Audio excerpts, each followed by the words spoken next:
just a humble servant. All right, I am here today to just my job today is going to be to facilitate some conversations between some of the most amazing people that's on this app. Some of the most amazing people what? Oh, sorry, forgot to put that on D&D. Some of the most amazing Black creators on this app. That's my job today. And not gonna lie, I got it easy. Because, I'm just gonna let them be amazing, and I'm just gonna sit back and admire. So that's what we're doing.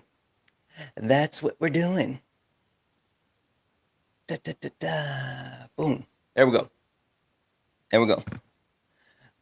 With that being said, guys, let's do the things, right? I mean, we need to actually boost this as much as we can. So tap the screen. Let's go ahead and get the likes up to 50,000 likes. Let's share the live out, right? Let's get the shares up to 50 shares. Let's also knock out the gift goal. I see that some of my special guests have started to roll in. And if you're in the box, if you know, hold tight for me just a moment. As soon as we're all here, I'll bring everybody in together. We're gonna do it together. Guys, keep doing the things. Tap the screen, share the live. We're gonna get started here in just a moment, and it's gonna be great. So anyone that knows what Brunch with My Creator is, of course, you know that normally it's just me and one other creator, right? Some of your favorite creators. And we sit around and we talk about, them, how they got started, all this other stuff, blah, blah, blah, blah, blah, blah. And then there's a Q&A session, a Q&A portion. And with this one, I felt like this was important to do because as I was getting excited and prepared for Juneteenth, I realized that a lot of people, one, don't know what Juneteenth is. Two, don't really know the history of Juneteenth. Three, don't understand the importance of Juneteenth. And four, I lost four, but whatever. With that being said,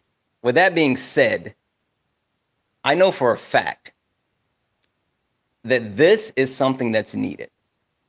It's needed. And so I decided to go with a different style versus just doing like a one-on-one. And I have a few people. So again, we're going to get started here in just a moment. And until we do, okay. I just found out that one person is a little bit behind. So what I'm going to do is I'm going to go ahead and bring up who I have already. And we're going to go ahead and get the conversation started. And then we'll add people in as they get here. Smitty, how are you? I'm doing well, man. I'm doing well. I just got done with the live, and it was pretty impactful. So yeah, doing well, man. Yeah. Listen, I know you've been kind of MIA for a few days, right? I know you weren't 100%. Yes. And I tell you what, it had to be a heck of a live for you to come back and that's the first live that you got to talk about what's happening here in the U.S. and not necessarily bombs over Baghdad, but bombs over Iran. Absolutely, man. Absolutely. It's a very tense time, a very critical time, and just kind of going into, how important it is for us to speak up and really get knowledgeable about what's going on in the world. So yeah, I had to do it this morning. And also some of the lives I've been trying to hold recently on immigration, because we all know how that's a hot topic and must be talked about. Yeah. Listen, I think because I've been catching a couple of your lives, and I think that it's important to have those conversations based around not just like the argumentative sense, right? Not just say, oh, debate me, but like a real understanding. And I appreciate not only how you structure your lives and you have the ability for people to speak, but you like your lives incite a lot of critical thinking, which I appreciate, right? The fact that it's not just, oh, I'm going to lean on this one talking point, or I'm just going to say this over and over. Like it forces people to actually engage and think, and I love that. I appreciate that, man. Yeah, the tagline for folks when they come in is it's time to have an uncomfortable conversation, Mm, because the reality is folks don't change until they get uncomfortable, right? If we yeah. stay comfortable, we stay stuck, and so yeah, that's what I try to do, man. But quite honestly, as folks know in my platform, I tease up the subject, but then I kind of stay quiet because there's so much brilliance in our community. And I let folks come up and let them express their opinions. And sometimes there's folks that, don't agree with the majority of the people in my chat. And we get to hear their side too. But again, like you said, it provokes a lot of thought, not only in the live itself, but after. So absolutely, man, it's really amazing to just be able to sit back and see folks change, and as you know, I'm sure you get a lot of folks reaching out to you, telling you how impactful you've been in your platform and how you probably changed folks' mind. It's what's one of the most rewarding things as a content creator, to get that feedback. Yeah, no, the interesting thing for me is always when because you know how this app is, people consider themselves to be quote unquote ops, and then they come into your space, they have one mindset, and they're there for a specific reason, like a specific conflict, or they're going to do this or that or whatever the case may be, and then they end up sticking around because they find value in what you're doing. And not only do they find value in what you're doing, but they're like, yeah, I don't completely disagree. And then they end up like, yeah, they're quote unquote opposition, but you start to not only shift their mindset some, but you open up their eyes, and they're less combative, and they're able to actually entertain your space. While they may disagree on some things, you kind of start to shift where they are. That's always like the most amazing thing to me. Yes. No, absolutely. Absolutely. I'm telling you, it's a lot of people that started out on my platform completely opposed, Hmm. whether it be immigration, whether it be some of the stuff I've talked about with Israel and Palestine. I mean, completely 180-degree difference from Hmm. where I was at. And now, they are some of the most incredible accomplices Yeah. that we've got. So, yeah, absolutely, man. It's very, very interesting. Yeah, absolutely, absolutely. I know we're waiting on two more people, and they're running just a few minutes behind, but we'll get started here. Chat, as we are, just for FYI, if anyone wonders what exactly we're doing today. Again, this is Brunch with My Creator, and we have actual panel discussion that will occur today. And what we're going to be talking about is not just Juneteenth, right? Because yes, I think it's super important for people to understand what Juneteenth is, the importance of Juneteenth, why it's not just, I heard someone say this, Smitty, it's not Black history, it's American history. And I'm like, you know what? That's absolutely true.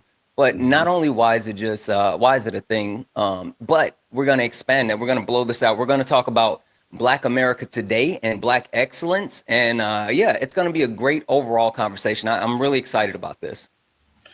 Man, it sounds incredible. It sounds incredible. It's funny because Jamal, who's a great content creator as well, he Hmm. teases me when I go on other folks' live. I will try not to do this on your live, brother, but because I don't speak a lot on my live, so sometimes I monologue a little bit because I don't talk too much. I probably talk a total of 10 minutes on my live, so I will try not to do that too much.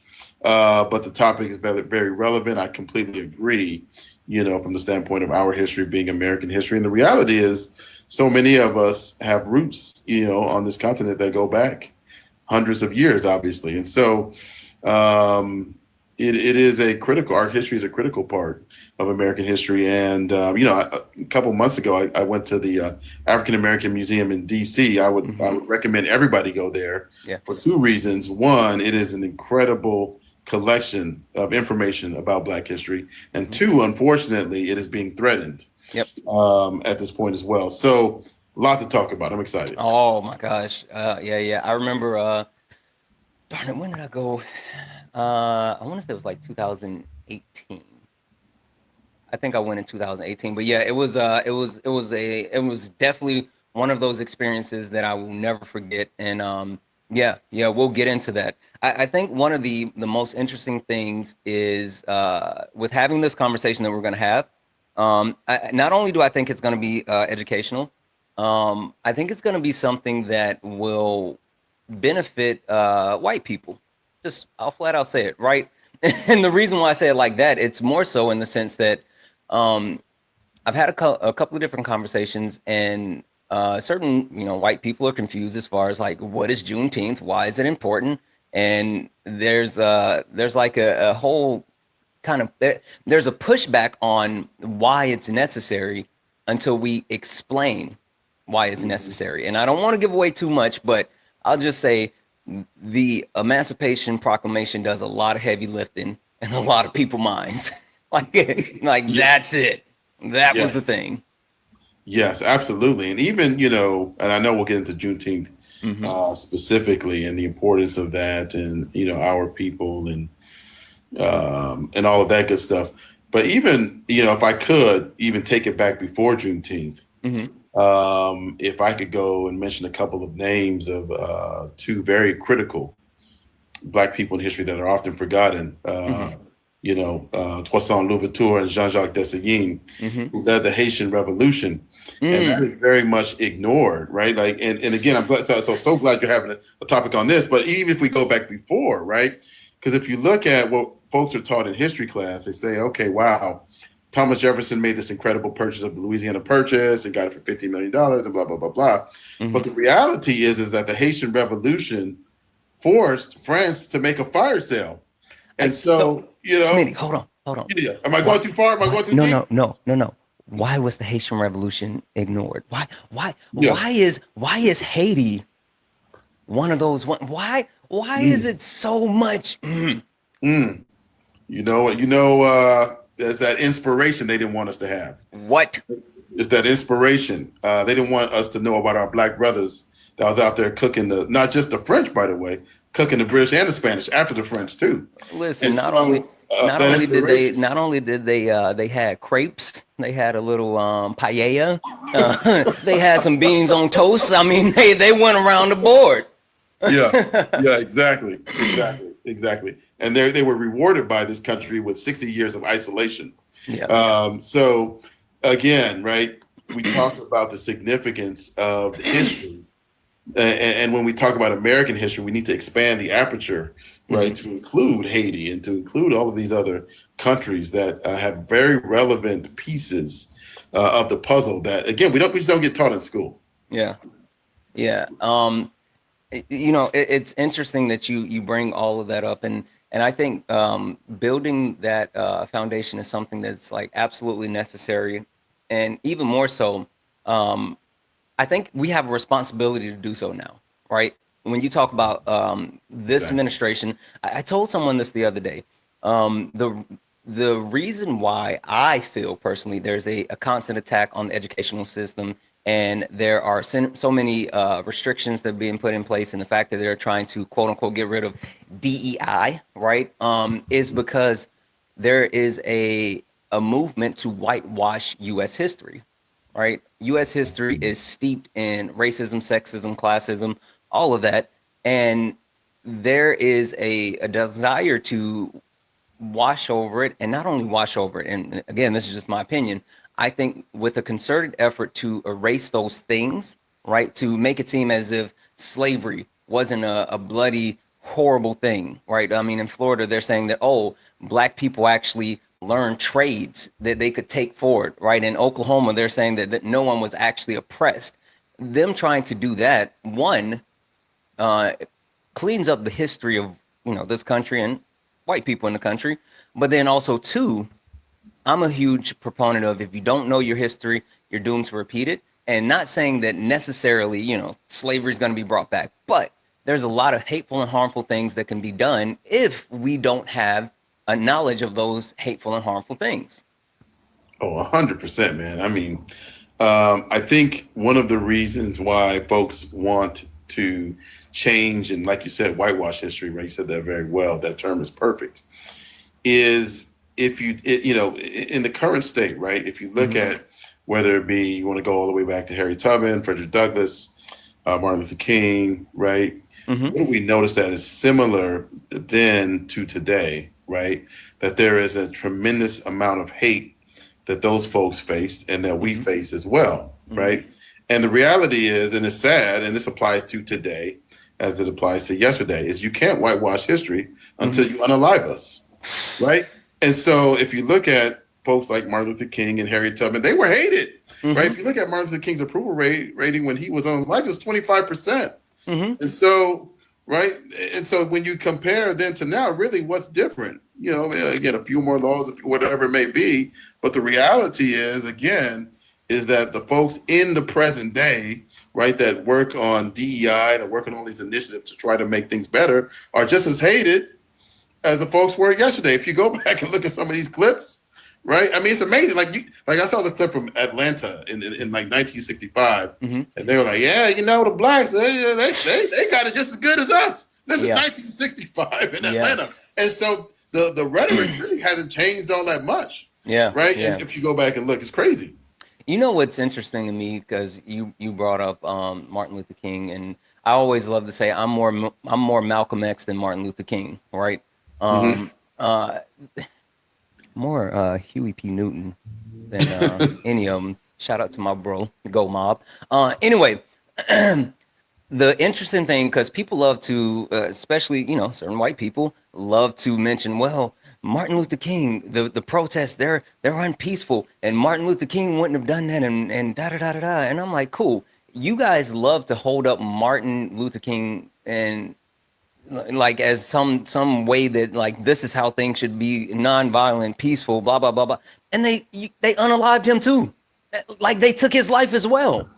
Right, so you're sitting here talking about like, oh, this is how you should do it, or you can't do it that way, or da da da. Yeah, you guys like offed him too. So apparently there's something. Oh no, exactly, man. And what's interesting with King too, right, is that not only did they unalive an advocate for civil rights, right, who preached unity and equality, right, they also unalived a Southern Christian minister. Yeah. Right. So you have the intersection between both race and religion. Right. And so, again, showing that our Christianity, for those folks that believe, right, is not at the same level, too. Yep. Right. As you know, that very famous phrase, what's the most segregated hour in America? 12 noon on Sunday. Right. And so you have both, which I think is very interesting. But I think it's also interesting that if you talk to people who try to leverage and tokenize Martin Luther King, they can only come up with that one phrase that we all know, right? And they even get that one phrase wrong, right? We already know, right? They even get that one phrase wrong because, just for the chat, I know a lot of people know this, right? Martin Luther King was talking about the content of black folks' character. He wasn't talking about the content of everybody's character, right? Because white folks' character have never been questioned. Yep. So they even get that one phrase wrong that they try to utilize and leverage against us. But the final thing that I would say about King was that, yes, he believed in nonviolence, but he realized that only his side would be nonviolent. So there was a liberation aspect to his movement too, because he knew, and his folks that worked with him knew, that the other side would always be violent. Yep. No, listen, absolutely.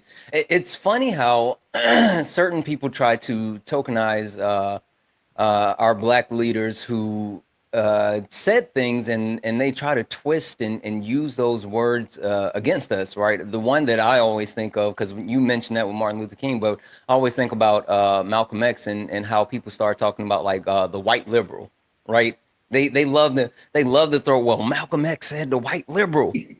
And I'm like, one, read the whole quote, right? Don't just stop at the white liberal. Two, Malcolm X didn't like none of you. And he don't care if Mhm. you were a white liberal or conservative. No, he didn't like none of you. But even more, Mhm. the actual context behind that was him saying like, uh, you shouldn't have party allegiance, right? I mean, you need to Mhm. actually basically put your money where whoever is going to actually do things to benefit you, that's where you need to be, right? I mean, you actually get behind those people that are going to do things for the black community, and not just because we need to be quote unquote loyal to one party or the other. And it's so interesting how they try to take those quotes and they try to twist them and use them in like arguments, and it's the weirdest thing. Oh, absolutely, absolutely. No, I could talk about Malcolm X too for days. Um, and why folks, I think, in his time were so very scared of his message, Hmm. because it was a very, very important one for Black people in the sense that he gave him, right, and the Nation of Islam at that time gave Black people a sense of pride Mm, and a sense of dignity that I think mm, scared people, right? Because even with Martin Luther King, I wouldn't call Martin Luther King someone who deferred, but he definitely believed in kind of a certain way, a certain order, right, when he hmm. talked. But Malcolm X was like, fuck that, right? Like, Exactly. Exactly. and I think I always say as a Black person, right? If you're having a bad day as a Black person, go find somebody from the Nation of Islam. That'll make you feel a lot better, right? And so, and I think again that was really important and again scared a lot of Black people. It really Hmm. did, Hmm. and so I think that's part of the reason why, along with when Malcolm went to Mecca and came back, Hmm. and moved slightly, right, maybe more towards the center, Hmm. slightly, Hmm. that he was unalived. Yeah. Yeah. No, I agree. I agree. And what's interesting to me when it comes to that, you I think about the Black Panther Party, right? And how militant the Panther Party was, and not just in the sense of like, black joy, black pride, black like excellence. But Hmm. then how much they invested in the community, how many like social programs that they actually believed in, and even more so like how how they believed in like protecting yourself and protecting your rights. And it's so funny that like when the Black Panther Party started to make sure that they were exercising their 2A right, that's when things got a little bit like, okay, well, maybe we don't need to have pew pews just everywhere. As soon as the black people started saying like, hey, I like my pew pews too, that's Exactly. when things started to shift a little bit. But it's Exactly. interesting how when there is a sense of militance or a sense of like pushback from black people in the black community, then things start to shift to try to quell something that's been openly accepted. Exactly. Exactly. Yeah, it's that dichotomy, right, of need versus prejudice, in the sense that, right, there's always been the rhetoric from white people of, hey, we don't need you, you're inferior, blah blah blah blah. But no, we Hmm. really do need you, right? Hmm. We need Black women to take care of our kids. Yep. We need your culture. We need, right? And I know this, but if you talk to Black Panthers, whether it be historically, you read information from them, or even today, what are they, very positive about, right? Is the Hmm. social aspect of what they were doing. It's the education, it's the food, right? It's the schooling, Hmm. and yes, obviously the protection as well. But they were building self-sustaining communities, Hmm. and that scared a lot of people. Yep. Like, oh man, Black people can't be reliant and not need us anymore, Listen. right? Wait, but every single what used to always chap my ass, and I'm gonna just say it, would chap my ass about people that used to be like, go back to Africa, right? The thing that always used to get me about that is every single time within US history where black people have started to build their own and actually thrive and have that kind of separationalist mentality where they're like, okay, cool, we'll do it ourselves. It's burned, it's drowned, it's paved over every single time. Every single time. For a country filled with people who tell us to leave or, you Yes. know, to do our own thing, that every single time we start to do our own thing, poof. Oh, absolutely. Absolutely. And listen, I know you know this in your chat knows this how many, places that we built up in, Seneca and Hmm, Tulsa and hmm, Wilmington. And hmm. I mean, so many examples, and it's a reminder too, because again, these are all in different time frames in U.S. history, right? Seneca being a little bit, further back, Hmm. Tulsa being in the 20th century. Hell, you could even argue, Philadelphia and Operation Push and what happened there, being a major disruption of the city, along with the crack epidemic and the city that I'm from in LA and all of that good Hmm. stuff, being other examples as well. And yes, you're absolutely right. The minute we get a little bit of momentum, it becomes a problem for folks. And so, yes, even heck, not going back to Africa, is absolutely one of those inflection points. But even just self-sustaining communities. Yeah, yeah, absolutely, absolutely. Listen, I think that, and we can go on and on and on and on about that. But we'll do this. So, excuse me, we're supposed to have one other person. I'm still trying to figure out what's going on with that. But listen, we'll go ahead and get started because we have at least a quorum, right? We have what we need to get started, and if we get the other person in, then we'll go ahead and make sure that we can move forward with that. But we'll go ahead and get started. All right. All right. So, with that being said, I'm gonna go ahead and introduce this one more time. I know myself and Smitty have been up here yapping, but guys, this is Brunch with My Creator, and it's a special Juneteenth edition where we will not only be talking about Juneteenth, the history of Juneteenth, the importance of Juneteenth, but we will talk about Black excellence. We will talk about people in Black America, everything that we can actually get into.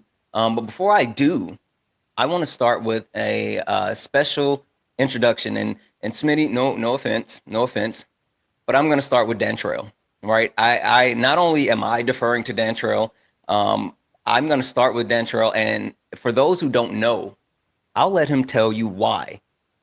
Why? One, he was the first person that I thought of as far as when I said I wanted to do this. He was the first person that I thought of. Like, I need him. But two, why we're going to defer to Dantrell and we'll get into the conversation. So, with no further ado, the floor is yours. All right. For so those who don't know me, I am artist Dantrell Bonet Boone, 1/6 of the artist team that created the Juneteenth National Monument.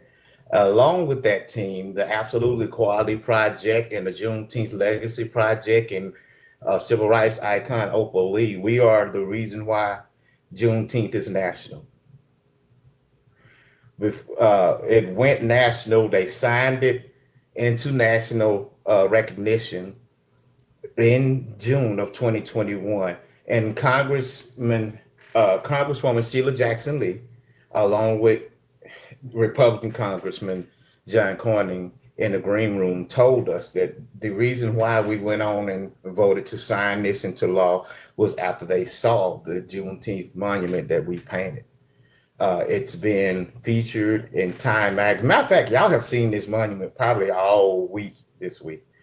But even Joe Biden went to go see it this weekend. I mean, last Thursday.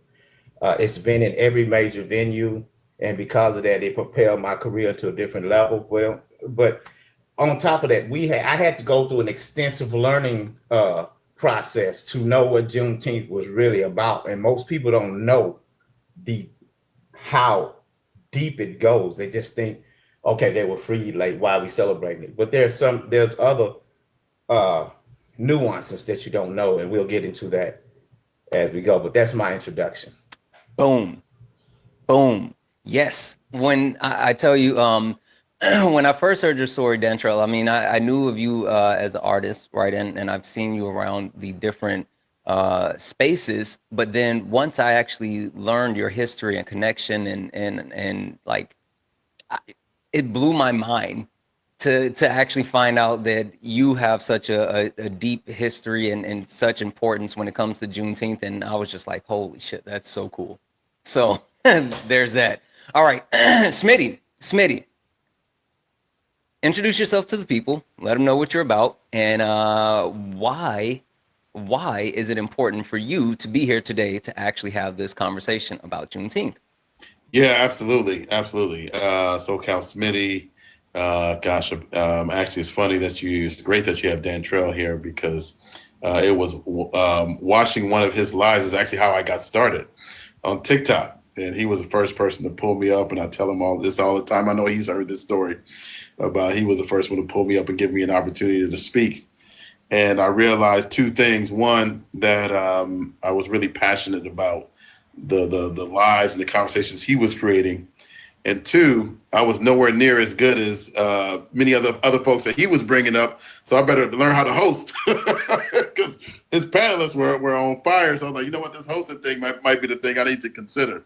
And so with that being said, I kind of got my start on TikTok with hosting lives on immigration, Black and Brown unity. That's where I really started and really began to, I think, have lives that resonated with folks that had different opinions about that. And then, after October 7th, had a ton of discussion around Israel and Palestine. And, really the platform really grew. And a lot of folks, I think, appreciated the way that we were able to curate that discussion, Dan Trail being a big part of that, and a lot of the folks here in the chat being a big part of that as well. And then obviously after the election, kind of moving back into immigration again, but a little bit about me that I'll try to share, on the platform. I run a company, and aside from doing that, I've been on my city's DEI committee, just termed out after 3 years of doing that, being on the city elected DEI committee, as well as moderating. So I do this moderating stuff in real life, moderated panels here at the Museum of Tolerance a couple of times. I've moderated panels internationally, moderated with, if you've watched Selma, the movie, David Oyelowo, Martin Luther King, he played Martin Luther King on Selma, moderated panels with him. So, I kind of do this in real life as well, curating discussions that are important, that are difficult. Mm-hmm. And one of these days I'll live stream it, but then I'll end up doxing myself. But that's okay. Maybe that's what, maybe it's time to do that. That would absolutely be amazing. Yes. I don't think that it's funny that you say that because I don't think a lot of people understand. They think that there's certain things that are just done on the internet. Right? They think it's just the internet. It's just TikTok. And that's another reason why, I specifically, I chose the people that I chose to actually join this conversation because it's a lot of people that don't understand that there are people doing this in real life. They don't just sit on the internet and talk about these things. They're actually out doing the things that they're speaking about. And that's why it's so important. That's why people are so passionate about these things, is because it's meaningful. Absolutely. Yep. All right, so we'll go ahead and get started. And like I said, if we hold on a second. Oh, okay.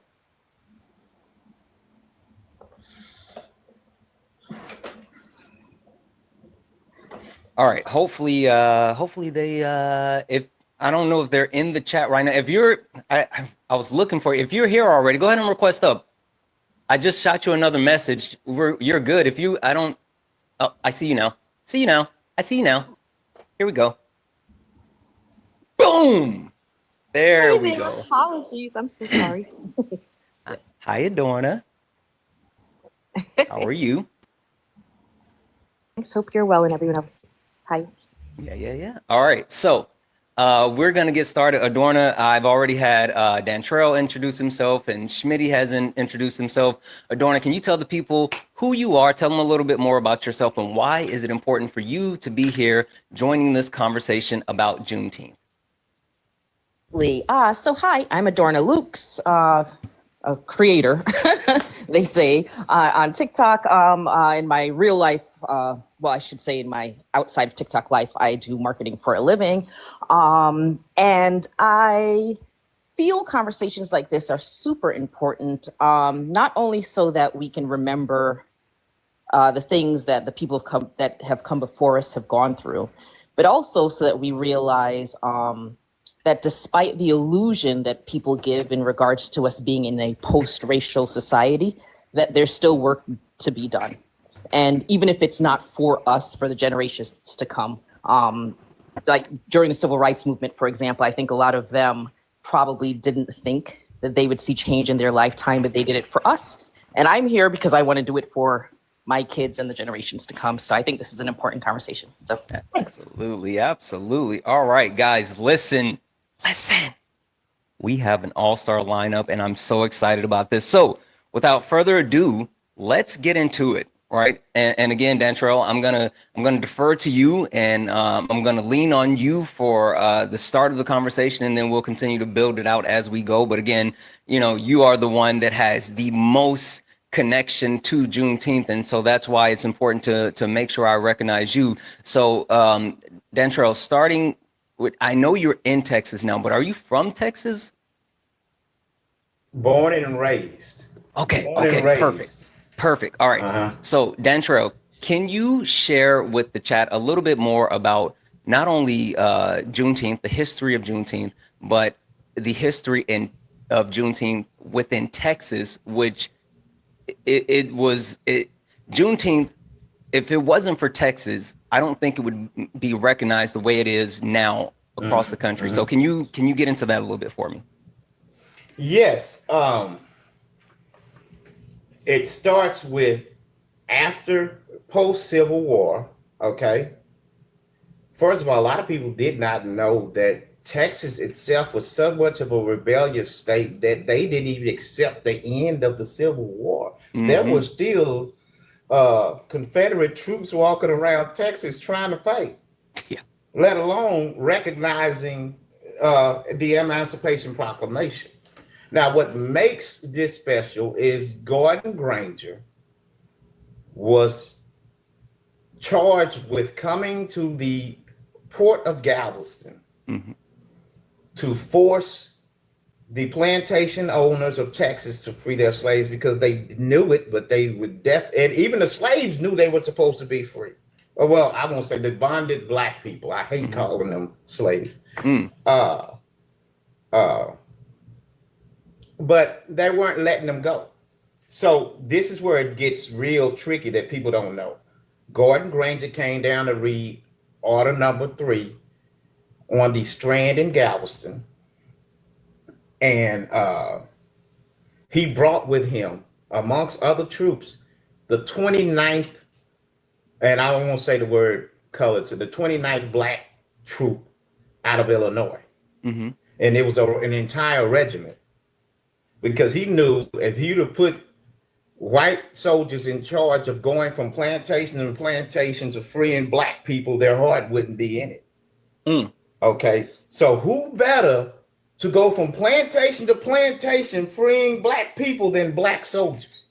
So what we celebrate is not only the emancipation, we celebrate the fact that this is the first time that white plantation owners got to see black men with pew-pews in their hands coming in demanding that you free their kin.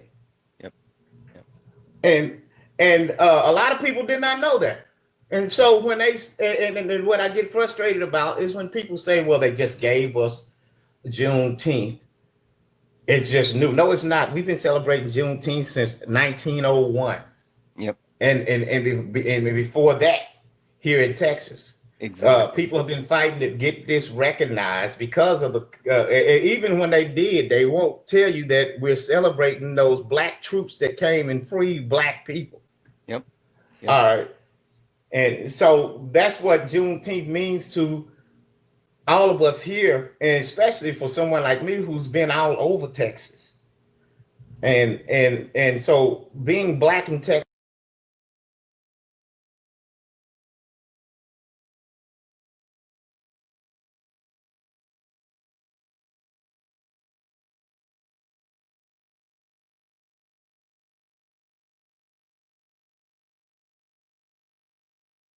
let me say this.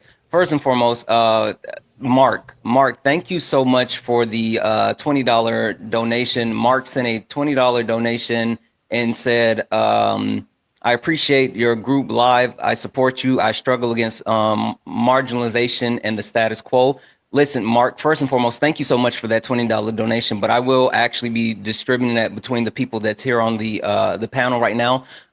Special request for anyone that's currently watching who wants to support in any type of way. One, make sure you're gifting the panel, right? Take care of Smitty, Dantrell, and Adorna. I'm good. Don't worry about me.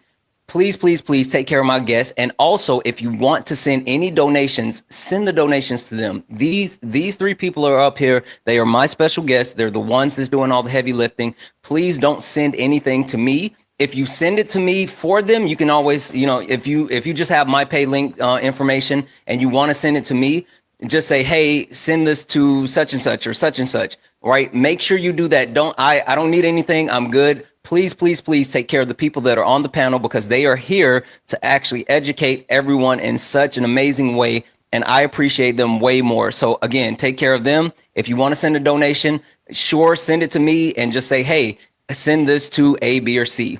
So boom, there we go. With that being said, yeah, listen, it's interesting, the deep rooted history. And I say, like, people don't understand how important Texas is so important to our country in so many different ways because it always has been such a rebel state in a lot of different ways. But a lot of people don't understand, like, the first place that that Juneteenth became a recognized holiday was Texas, right? And it became recognized an actual officially recognized Texas holiday in the 80s. But to your point, right? I mean, Juneteenth became a thing that Black people were celebrating as of 1866, right?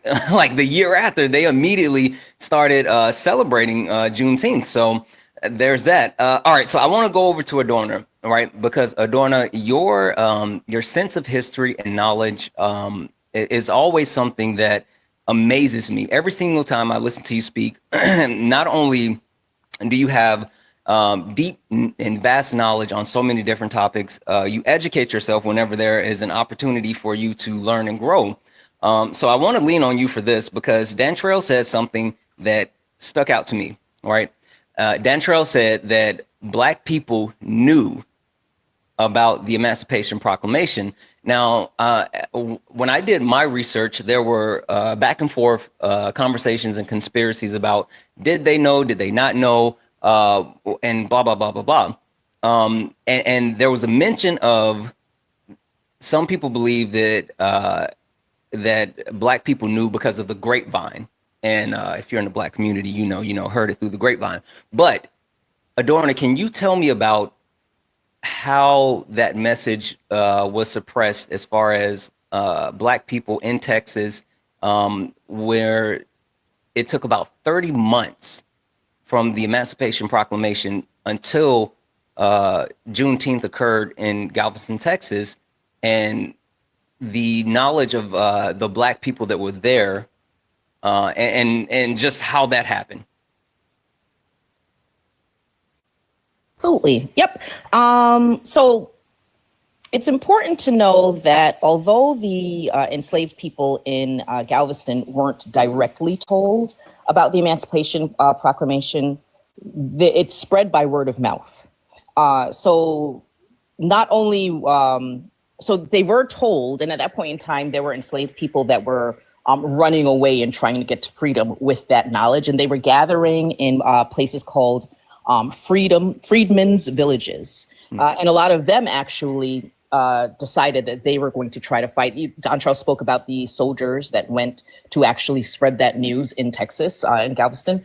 And some of those soldiers, I should say, at the very least, were some of those freedmen who had heard previously that about the Emancipation Proclamation and decided to take their freedom into their own hands. And that's why it's always so important to me. A lot of times we're on TikTok lives where we're speaking to, frankly, to white people. And I always hear them in an attempt to say that white people are sort of benevolent and have had such a huge hand in our freedom, one of the things I always hear them say is, well, we're the ones that freed you. Like, clearly white people aren't bad, we freed you. When the truth is, Black people, we freed ourselves. I mean, you've heard that said a lot, and I don't think people realize the actual truth in that. Prior to the Civil War, there were over 250 uprisings by enslaved people, which were making at the time the owners very scared. All right. It was actually that news was spreading to people in the North. And that was also part of the impetus in kind of all of the actions that happened afterwards. But in addition to that, as I'd mentioned, the Freedmen's Village and the Union soldiers that had joined the actual fight. And prior to them joining the fight, the truth is that, again, I'm just going to say this frankly, but white people were losing. Like they were actually literally losing. And up until that point in time, we weren't able to fight. Black people were not allowed to be combatants in the war. And so because they were losing, they were like, okay, look, we need to ask Black people to join us. And we freed ourselves. If not for Black people joining the fight, we would not have been freed. And that's what that whole scenario and all of those events together led to the soldiers actually being able to, Black soldiers being able to go to Galveston and to tell and make sure that we were freed. And so, yeah, I mean, the idea is that they did know, or at least, I mean, I can't vouch for every single one of them knowing, but the word had spread by mouth, and soldiers, enslaved people, yes, did run away and join the Union fight. Absolutely. I love because I've heard you say that to like multiple people in the sense of like, oh, we freed ourselves, and that's always something that kind of strikes a nerve for certain white people because they don't understand like the amount of energy and effort that was actually contributed by Black people, because they just think, oh, all Black people were slaves, right? And there was no actual inference on our side as far as taking control and actually doing the thing that was necessary. But it was a real thing. Now, Smitty, I want to roll it forward to you because after, again, the Civil War ended, well, the Emancipation Proclamation was signed, and then 30 months later, I think it was like 6 months after the end of the Civil War is when Juneteenth occurred. But even after that, all right, because when the order was given and slaves were being freed, there was immediate pushback. There was immediate pushback from slave owners who would rather unalive their slaves than give them their freedom, right? And even after that, there were people who fought to keep slaves in different sense. I know there was a city mayor who continued to capture and enslave Black people to try to get a few more harvests as far as cotton. And then there was also a U.S. Marshal who captured Black people and forced them into the military, right? So, Schmitty, can you tell me about what you know around as far as like the fact that not only did the Emancipation Proclamation happen, not only did Juneteenth occur with the third ordinance, but like there was still an immediate fight for freedom, even though every aspect of government said that Black people were free. Oh, I'm sorry. 1 second. Soul Speaks. Thank you so much for sharing the live. Thank you. But don't spam share. That will hurt the live. Only 2 or 3 times. That's good. I appreciate you so much for sharing it, but we don't want to spam share. That definitely hurts. I'm sorry, Smitty. Go ahead. There we go. Yeah, no, I mean, I think that just overall, right, there has always been so much resistance to us as Black folks achieving that equality, right, that we should have as human beings in America. And you see it on so many levels, right? And then I do want to go back and just kind of piggyback off of one thing that Go ahead, you got it. That resonated with me as well. But yes, you know, you always see this resistance by so many people, and on every level, by the way, to our freedom.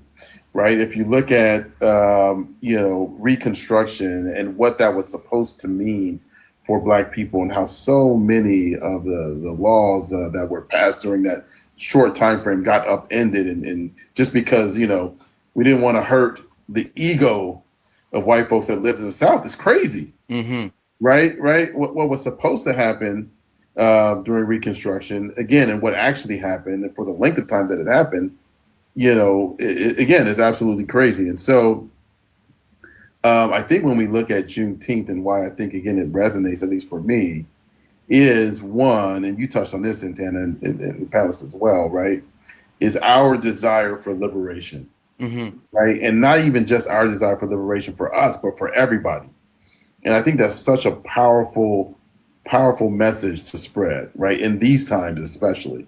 So that's number one. And number two, what I like about it, and I'm glad that it's gone national, is that it forces an inspection of the Emancipation Proclamation, right? And it forces us to look at that again and say, well, why did they do this, right? And I don't want to repeat what your other panelists have said, because Dan Trell and Jordan said it very well, but it was not benevolence, it was a tactic. Yep. Right, it was a tactic. Yep. Right, it was a tactic to, one, help sway this war that they did not anticipate to go that way, and to be as difficult as it was. But then, two, to try to distance themselves as white folks from the scourge of slavery. Right, it was never around benevolence, and so. But again, and it forces us to, this holiday, right? It forces us to bring all of these very, very difficult facts to light. Yep. Listen, I think the need to understand this, and the need to deal with it, right? So the one thing that I say about the United States of America, like the land is tainted, right? It's blood soaked, it's tainted because of the history of the country, and I feel like the country will never find peace until it seeks to make amends with the indigenous people, with Black people, with even, today with, the brown people, the immigrants that are coming here for a better, like, until this country addresses their deep-seated history and all the real negativity that it's done, the country will never be at peace. And that's, my opinion. But I want to keep going. Before I do, guys, keep tapping the screen. Let's go ahead and get the likes up to 100,000 likes, and let's get like 2 or 3 shares at most from everyone. Please don't spam share, but I want to make sure that we boost the live, get as many people in here so we can continue to have this conversation. We have an amazing panel. We have Dantrell, we have Adorna, we have SoCal Schmitty. Guys, if you can, please take care of my guests. Take care of my guests. I would love, before the end of this live, I would love to have all of them at least at 10K coins. So please don't worry about me. Don't send, you can send your daily heart me. It's only 1 coin. Yes. But everything else, please send it to them. Also, I'm pretty sure that they all have their pay links in the bio. Send them some love. Send over a couple of donations. Just tell them how much you appreciate them. Let's make sure that we are making it worth their time, because they are here educating and actually providing so much information. I am actually grateful to them for just spending some time with us here on Brunch with My Creator. This is not an easy thing to do. And for them, who, they host their own lives, they have their own space. And for them to take away from that, to do this, it's super important. So please make sure we're taking care of all 3 of them. With that being said, Dantrell, I want to come back to you for a second. So understanding the history of Juneteenth and the different things that we just kind of broke down, right? Like the pre Juneteenth, the time frame that was happening at the time, and then like right after. There's multiple things that that occurred around that time that there's a lot of misinformation about, and not really getting that it was a continuous fight, struggle, and it continues today. But the question that I have for you, and I would love for you to actually kind of expand on, is when Black people in Texas, specifically in Galvin, when they did get their freedom, and rolling it forward in Texas, it's been something that Black people specifically, yes, Texas as a whole has embraced Juneteenth and kept that tradition alive. But this was this is one of the only like holidays that came for Black people from slavery that not only still exists today.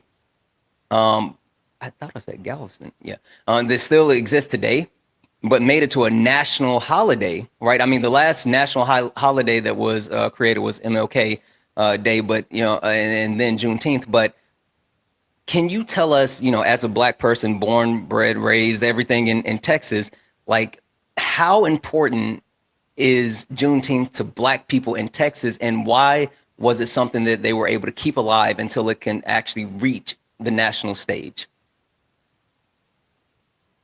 Oh, okay. So I gotta tell y'all that I gotta tell you the history of Black people from that point forward in order to get you going. It was still illegal because of after the 1877 compromise of Rutherford B. Hayes. That gave birth to the irony, and we'll bring y'all remember this word because it's relevant now. It gave birth to Posse Comitatus, where they moved federal troops out of the South that protected Black people and left us to the mercy of Southern I like to call it Southern dictatorship. The history of my family is that we stayed on the plantation all the way through to my grandmother, because of the simple fact that if you were found homeless or without a job in Texas and Black, you were sent to the penitentiary. You were and sold back into bondage. So my great grandmother was Mary Dawkins.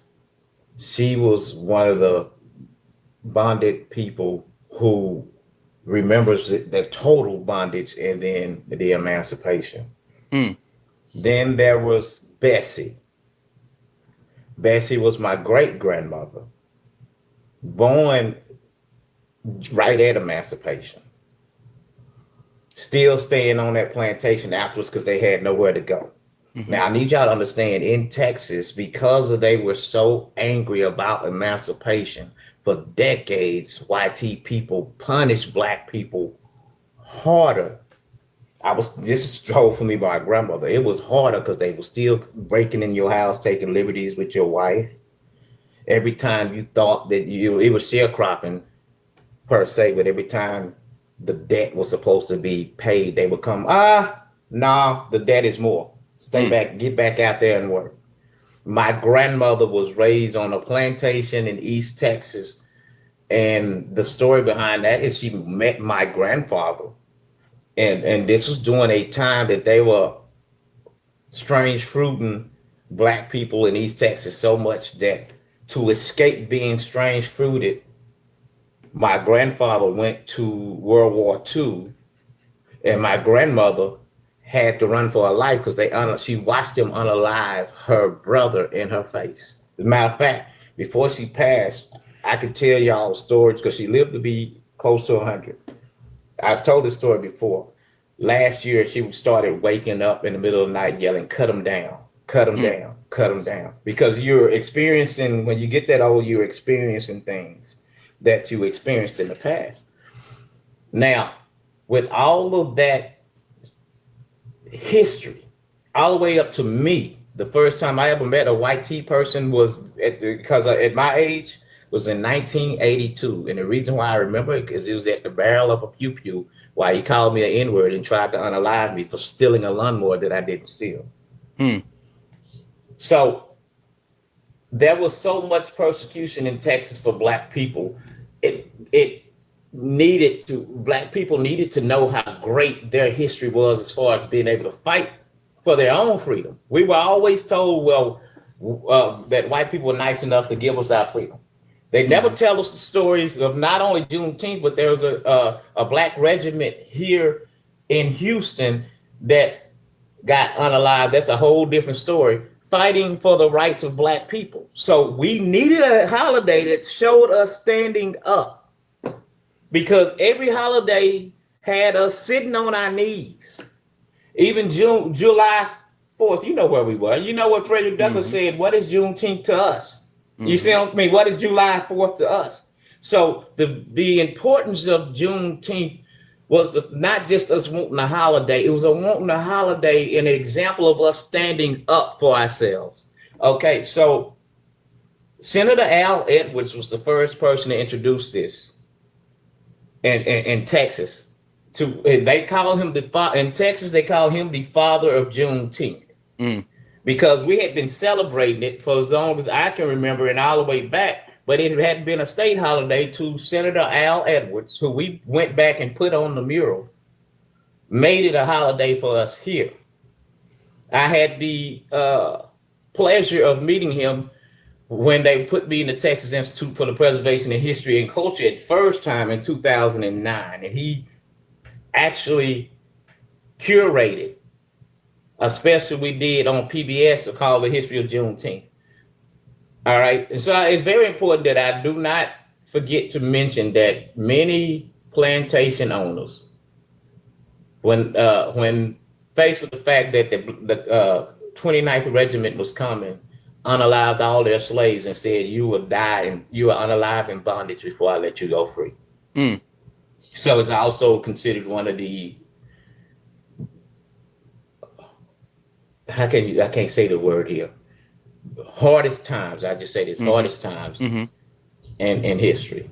But the importance of it was the fact that we needed a holiday showing us standing up.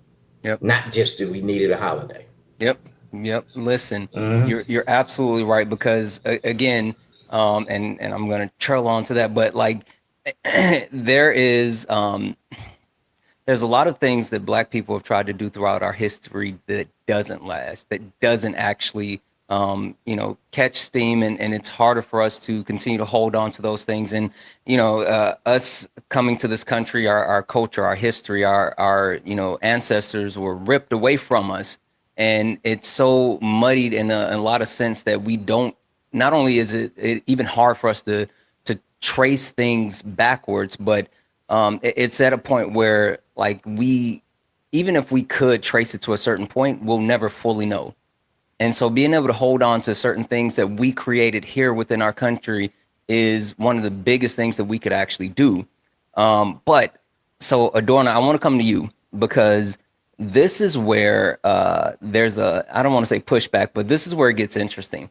There are a lot of white people who they hear about Juneteenth and they get upset. And they don't get upset because they really know what it is, but they get upset in the sense of they feel like it's infringing on July 4th, right? And so Dantrell mentioned how, where we were on July 4th versus like what occurred on Juneteenth. So Adorna, can you tell me why it's so important to highlight the difference between Juneteenth and July 4th to white people, but specifically, why is it so important to highlight that for Black people that don't know? Because I know myself, I grew up not knowing about Juneteenth, but of course I knew about July 4th. I knew about the cookouts and the fireworks and all this other stuff, but I didn't learn about Juneteenth until hell, I was a freshman in college. I went to a HBCU, and that's when I started to learn more about it. But can you highlight the difference and the importance of making sure people understand that one doesn't, negate the other one? Definitely, absolutely. I think that the biggest reason, and most obvious reason at least, is that when the first July 4th was celebrated, we weren't free, right? So that should be the first and biggest thing that we notice. But I think the difference is that for white people, I think that they see it sort of as a stain. White people tend to see the pointing out of this difference as some sort of personal indictment on their own character. And so there is this need to defend it. Now, we know that they aren't actually ashamed of or I should, I'm not, and I'm speaking in general, obviously, but ashamed of that time period. Because although we see people, as a matter of fact, just a few minutes ago, there was someone in the comment section that said, that was so long ago. Juneteenth was so long ago. Get over it, right? But we see them celebrate, do civil rights enactments all the time. They dress up and everything. They right? They actually dress up, play it out. So you are okay with the time period, and you don't think it was that long ago. But so it's just the negative aspect of it that you don't want mentioned, right? Yeah, and so I think for them that is the difference. So we see it currently in terms of the vast efforts that are being done to kind of erase the negative parts of history. So in Florida, I mentioned this if you've ever seen me in lives, but in Florida in 2023, they added to their school's curriculum that Black people learned new skill sets. So in ways we benefited from slavery, right? And so it's still this idea of trying to paint it in some sort of good light. Let's see the goodness in it. When for us, very clearly, there's a difference between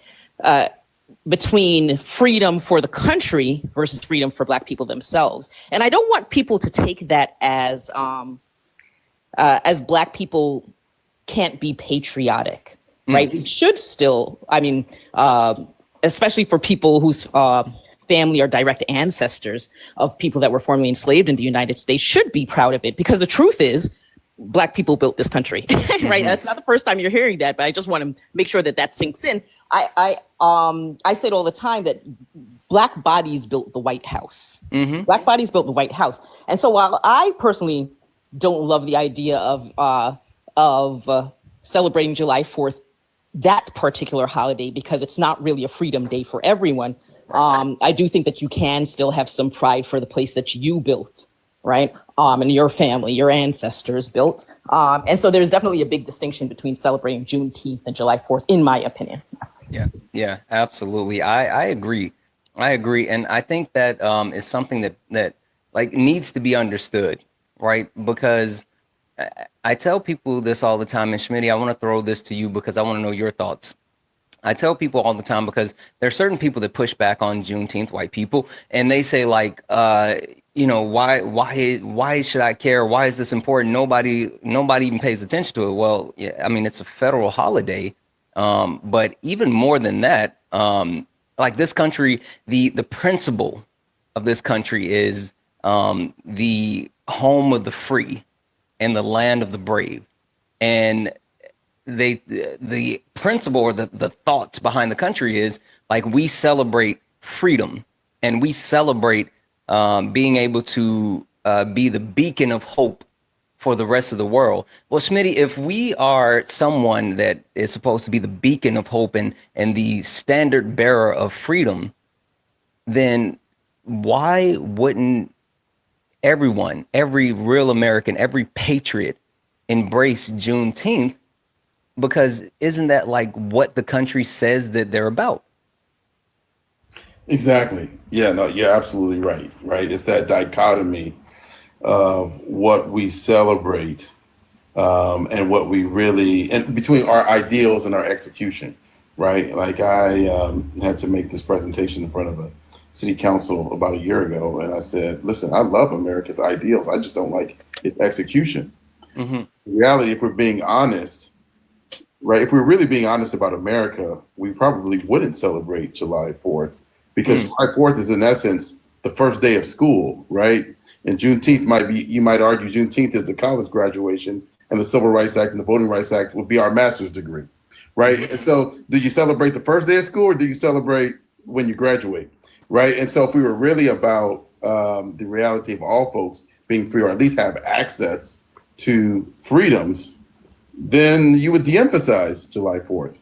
Because again, they weren't free then, right? That was just a declaration. That was just a start. That was like maybe signing your NIL paperwork, right? Like that really wasn't really much of anything, right? And so I think that, those of us who are Black and other folks of color, I think we know, right, that certain parts of the history of this country are not for us, right? And I saw folks mentioning this. I want to highlight this. Confederate statues, I think, is a great example of that, right? You have statues that were built decades after the Civil War, right? That meant one thing to one group of people, right? And then meant something different, intimidation, fear, right, to another group of people. And so we project out oftentimes to the most marginalized what we or those in America have never been able to achieve, right? We project out, hey, this is how we want you to behave and how we want you to be, when in reality, unfortunately, America has never achieved it itself. And so holidays like Juneteenth force a reckoning that a lot of folks are uncomfortable with. They force that reckoning. They force that, okay, well, are we really who we say we are? And some folks are just so indoctrinated. And you see this a lot on TikTok. I know TikTok. I know all of y'all see this, right? Where people will just much rather fight you than fight what their mama or what their daddy taught them. Yep. Right? They don't want to go against what mama and papa taught them. So they'll fight you, and they'll fight they'll fight that deconstruction. So that's why I love Juneteenth, because again, it forces people to reckon with the history of the country. Yeah, no, listen, I absolutely agree with that. And I think, I'm one that believes holding a mirror up and staring into that mirror and actually dealing with your warts and your flaws and your shortcomings is the only way that you can be better. I mean, I know, Schmitty, you said earlier, like, you always say, are you ready for uncomfortable conversation? Because being uncomfortable is the only way that you change. And I think that's what we have to continue to do, because our country is not one that's all rainbows and sunshine. It's not one that's always been welcoming. It's not one that has always said, everyone has everything that they need or whatever. And so, again, if we are ever going to address any of these systemic issues, these institutions that continue to plague us today, we got to hold that mirror up and we got to get uncomfortable. So I agree. Guys, just a reminder again, tap the screen, share the live. I want to get this out to as many people as possible, but more than anything, these three amazing creators that are up on the panel, one, make sure you're following them, right? It's very, very important. They all do their own things. They host their own lives. They bounce around. They are out educating every single day on these TikTok streets, but also in real life. So make sure you shoot them a follow, but also please, please, please, please, please gift them. Let's go ahead. I have a goal of making sure that all three of them are above 10K coins before the end of this live. So take care of each and every one of them while they're here. There's no need to send me anything. Let's just take care of these amazing, amazing guests. Please, please, please go ahead and take care of them. I want to run up their coins as much as possible. And I'm sure they all have their pay links in the bio. Make sure that you're sending them some love. Appreciate them. If you want to send anything to me for them, just make sure that you say, hey, this is for such and such, and I will get it over to them. But please, please, please take care of them, because what they're doing here today, their time isn't free and their labor isn't free. And I promise you, I know I'm getting an amazing education. Let's go ahead and just show them some love. With that being said, I want to roll it forward, right? Because I love speaking on the history of Juneteenth. And I love speaking on the necessity of Juneteenth, and even more so where Black people have come from. But I don't want to always just, I don't like, people think about that, we talk about these things and again, someone made the comment, well, that was so long ago, it was in the past, and da-da-da-da-da-da-da-da. I don't want to ever make it seem like just because something happened in, 1865, that one, we don't still feel the effects of those things today. And two, I don't want anyone to ever think that things are so comfortable that we can just say, oh, we're good, right? So Dantrell, I'm going to come back to you again. And I think there's an importance to understand the history of Juneteenth and what that did for us as Black people. But Dantrell, today, we're still fighting, right? We're literally still fighting, not only for certain freedoms in certain ways, but like just to be able to exist and to to thrive and move forward. Dantro, I know you have a personal story, and if you're okay with sharing it, I would love to have you tell people about like your struggle today that you're having because of this Trump administration and how they've made an impact on you and your work within the Smithsonian. Perfect. And there's more than one story, but I'll tell you this one. From October 2024 to March 2025, my painting, Tobacco Road, was in the National African American Museum and Cultural Center. And I got a call in January because I was supposed to go pick it up and bring it home. I got a call in January and they said, guess what? There are curators at the Smithsonian that want your painting. This was special to me because the guy who taught me, Dr. John Biggers, is in the National African American Museum and he's in the Smithsonian. A guy I call Uncle Ted Ellis, and he's also in the Smithsonian for art. So I have a very strong lineage when it comes to art. In comes Donald Trump's executive order entitled Restoring Truth and Sanity to American History, which forbid anything that has to do with race to be a part of the Smithsonian museum and museum system. He even has J.D. Vance poised to take over that responsibility. The only reason why he hasn't yet is because of the current Black curator and head of the Smithsonian hasn't retired yet, but he's on his way to retire. When he does that, they want to not only remove paintings. Mine was removed before it got there. Dr. John Biggers removed before was already gone, and they gave you a lie and said that it cycled out. Cycled out to where? I can tell you where mine cycled out to because it's sitting over there in the corner. All right. So now they want to defund the National African American Museum and Cultural Center. They're going to do that this year. It won't exist. They want to defund the Women's Museum unless they take the LGBTQIA and out of it. This is what Trump is doing now. But I think the most damaging thing that I have personally that I can deal with is I belong to a thing that was founded by Juneteenth Legacy Project called the Absolute Equality Project. Now, what this did was, as long as we did murals in 13 major cities, Capital One gave $39 million to fund things like the Nia Cultural Center in Galveston and other community centers that provided child care, scholarships,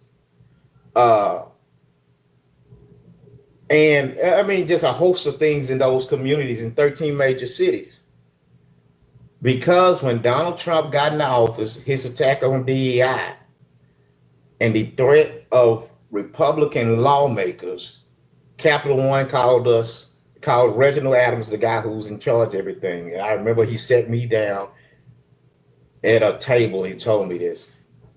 Capital One just divested $39 million away from our project because of those Republicans, because they were threatening to sue them for DEI practices.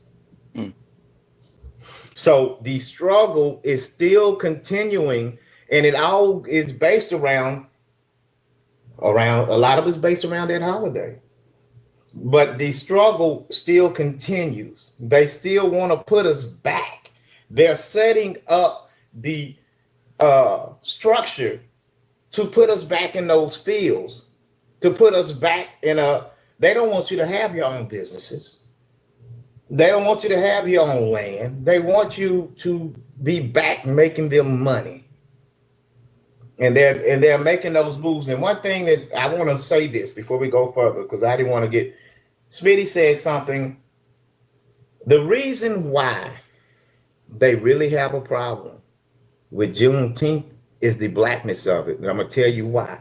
There are white abolitionists like John Brown, who's the ultimate in freedom, that if they cared about just freedom, this man would have his own holiday. He would be on a dollar bill and everything else because he's white. He unalived. He was unalive for fighting for the freedom of black people in the midst of slavery. He sacrificed his sons to it.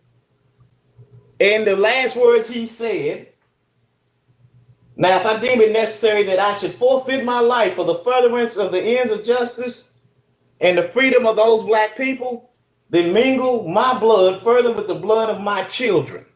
Mm. When he passed, black people loved him so much that as they carried his body from state to state, they sung hymnals. But he has no national holiday. Why? Because what he did freed black people. What he did had something to do with freeing black people. And they don't even bring him up. So it's anything that has to do with the emancipation and freedom of us. They have been trained to be able to accept these things because our suffering seems like nature to them. Mm. Yeah. Yeah. I think that the reason why I've literally taken the approach that I take whenever I interact on this app with white people specifically, I try to always exhibit black joy, right? Because black joy, black excellence, black achievements are things that in this country that are frowned upon. They don't like it. They push back. They every single time there's a level of happiness, success, or whatever, then it's something that they look to destroy. And I refuse to give it to them. Right? I refuse to give it to them, and I think that's why it's so necessary to continue to exude and exhibit all of that in every single aspect. And Adorna, I want to roll it over to you because what's interesting every time, again, I started by saying every time I hear you speak, I learn, right? Because you are someone that is not only so educated, but so dedicated to knowledge. And then the way that you actually transfer that knowledge is immaculate. But Adorna, I want to know from you, right? Why is it important for black people to not only continue to thrive, but why is black success important to this country as a whole today? Why is it that if black people thrive and black people grow and black people continue to do more, why is that important for this country? Absolutely. There is a quote by an aphorist. An aphorist is someone that makes, or like an aphorism is, it's kind of a short quip, like a short saying that imparts wisdom, like actions speak louder than words. Like that's it. So there's an aphorist named Stanislaw Jerzy Lec, and his aphorism is it progress if a cannibal eats with a fork? Right? Is it progress if a cannibal eats with a fork? Which I think is so amazing because a lot of times we'll hear people say, well, it's 2025, and they're denying systemic racism, and some people just deny racism altogether. But without realizing that acknowledging it and fighting against it actually benefits everyone, like quite literally benefits everyone. I don't know if you guys have heard, but there's a report by Citigroup that states that over the past 20 years that due to racism specifically against black people, now obviously there are other marginalized groups, but specifically against black people, that the country has lost out on $16 trillion to the economy due to businesses that have been that haven't received funding. Like in 2020, the Federal Reserve stated that black-owned businesses are 50% less likely to get funding than a white-owned business, even if we're equally qualified, right? And what that does is it causes less businesses to open, less people are employed, because a lot of the ways that businesses, even if you're able to start one, the way that you're able to scale and get employees is with funding, venture capital, et cetera, right? So you're preventing businesses. You are, in 2023, the Department of Justice stated that over the past 2 years, they'd had to sue 10 different banks for redlining, meaning even when Black people had higher credit scores, higher salaries, less debt to income ratio, that we were still less likely to be approved for mortgages, right? So this is less people buying houses, right? It's less, it just basically impacts the economy as a whole. And that's not just Black people that are being impacted. We clearly are seeing the direct impact, but what people need to realize, and what we've been saying forever, is that when you help the least of these, my brethren, like if you're like a churchgoer, right? When you help the least of these, everyone else rises, right? You know, what's the saying? Like rising tides. Was the tide that rises all boats. Exactly. Yeah. Exactly. Like, I know that a lot of people have problems with different groups, but the most marginalized of us would be a Black trans woman who is disabled. Right? That is the most disenfranchised, the person with the most discrimination amongst us. And if that person was helped, everyone else, all the way up, even onto white people, would be helped. And I think a lot of people compartmentalize their own group and don't realize that by not fighting for their freedom, that we would also be helping ourselves and everyone else, right? So it's really important that we continue fighting, because I'm just the last thing, so sorry. You're good. Yeah. I think that a lot of times what ends up happening currently, and I've said this before, is that right now, like you see a Black person with a cubicle right next to, Chad, right? You have a cubicle next to Chad. You guys have the same job title. You have maybe even the same salary. And so people are like, yeah, we did it. We're post-racial. And so people stop fighting, right? Because the idea is that when we were in the 1940s and you could see that we had to use separate water fountains, it's like, yeah, that's what we're fighting for, inequality. And nowadays, because you're sitting in the cubicle next to Chad, things are less visible. They're still there. And I'll take it back to the quote that I said in the beginning. This is why I said that, because is it progress if a cannibal eats with a fork, right? Those inequalities are still there. They're just less visible, right? So like there are studies that show like Black people receive less pain medication. Black newborns are more likely to unalive in the hospital. Black women have a higher maternal mortality rate. Black children are more likely to be suspended from school for the same behaviors as white children, right? All of these things are just less visible because they're hidden in research and studies that most people aren't reading. So it looks like things are better. But I would argue that like Black newborns being, and I'll say the exact study for those who haven't heard it. A lot of people probably have, but in 2020, the Proceedings of the National Academy of Sciences, it's a world-renowned science journal, stated that Black newborns are 3 times more likely to unalive in a hospital when they're cared for by a white doctor than a Black doctor, right? And I would say that is equally as bad, if not worse, than not being able to drink from the same water fountain, right? It's just less visible.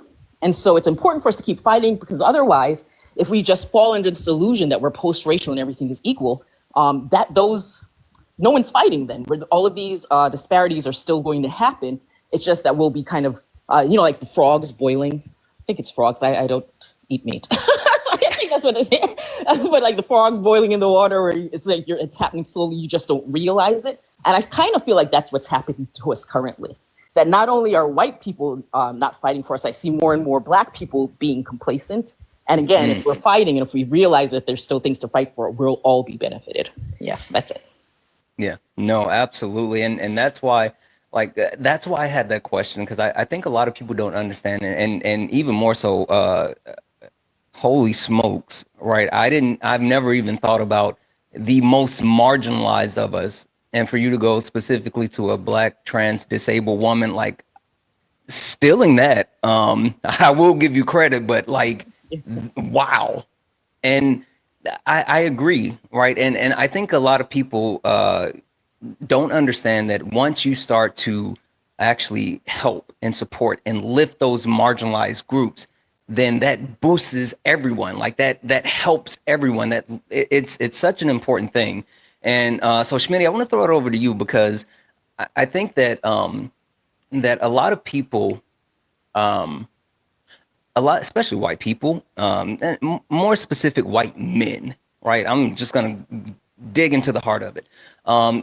At times they're so advert and they have such a hard time with dealing with black excellence, right? Whenever it's a situation where there seems to be a black person doing better or growing or achieving, they feel threatened. And I know Adorner just like literally covered why it's such a great thing for the marginalized people to actually do better. But Smitty, how do we convey that to those people who don't understand it, and even more so, how do you do it while not only being unapologetically black, but how do you do it and inspiring other black people around you to be who they are?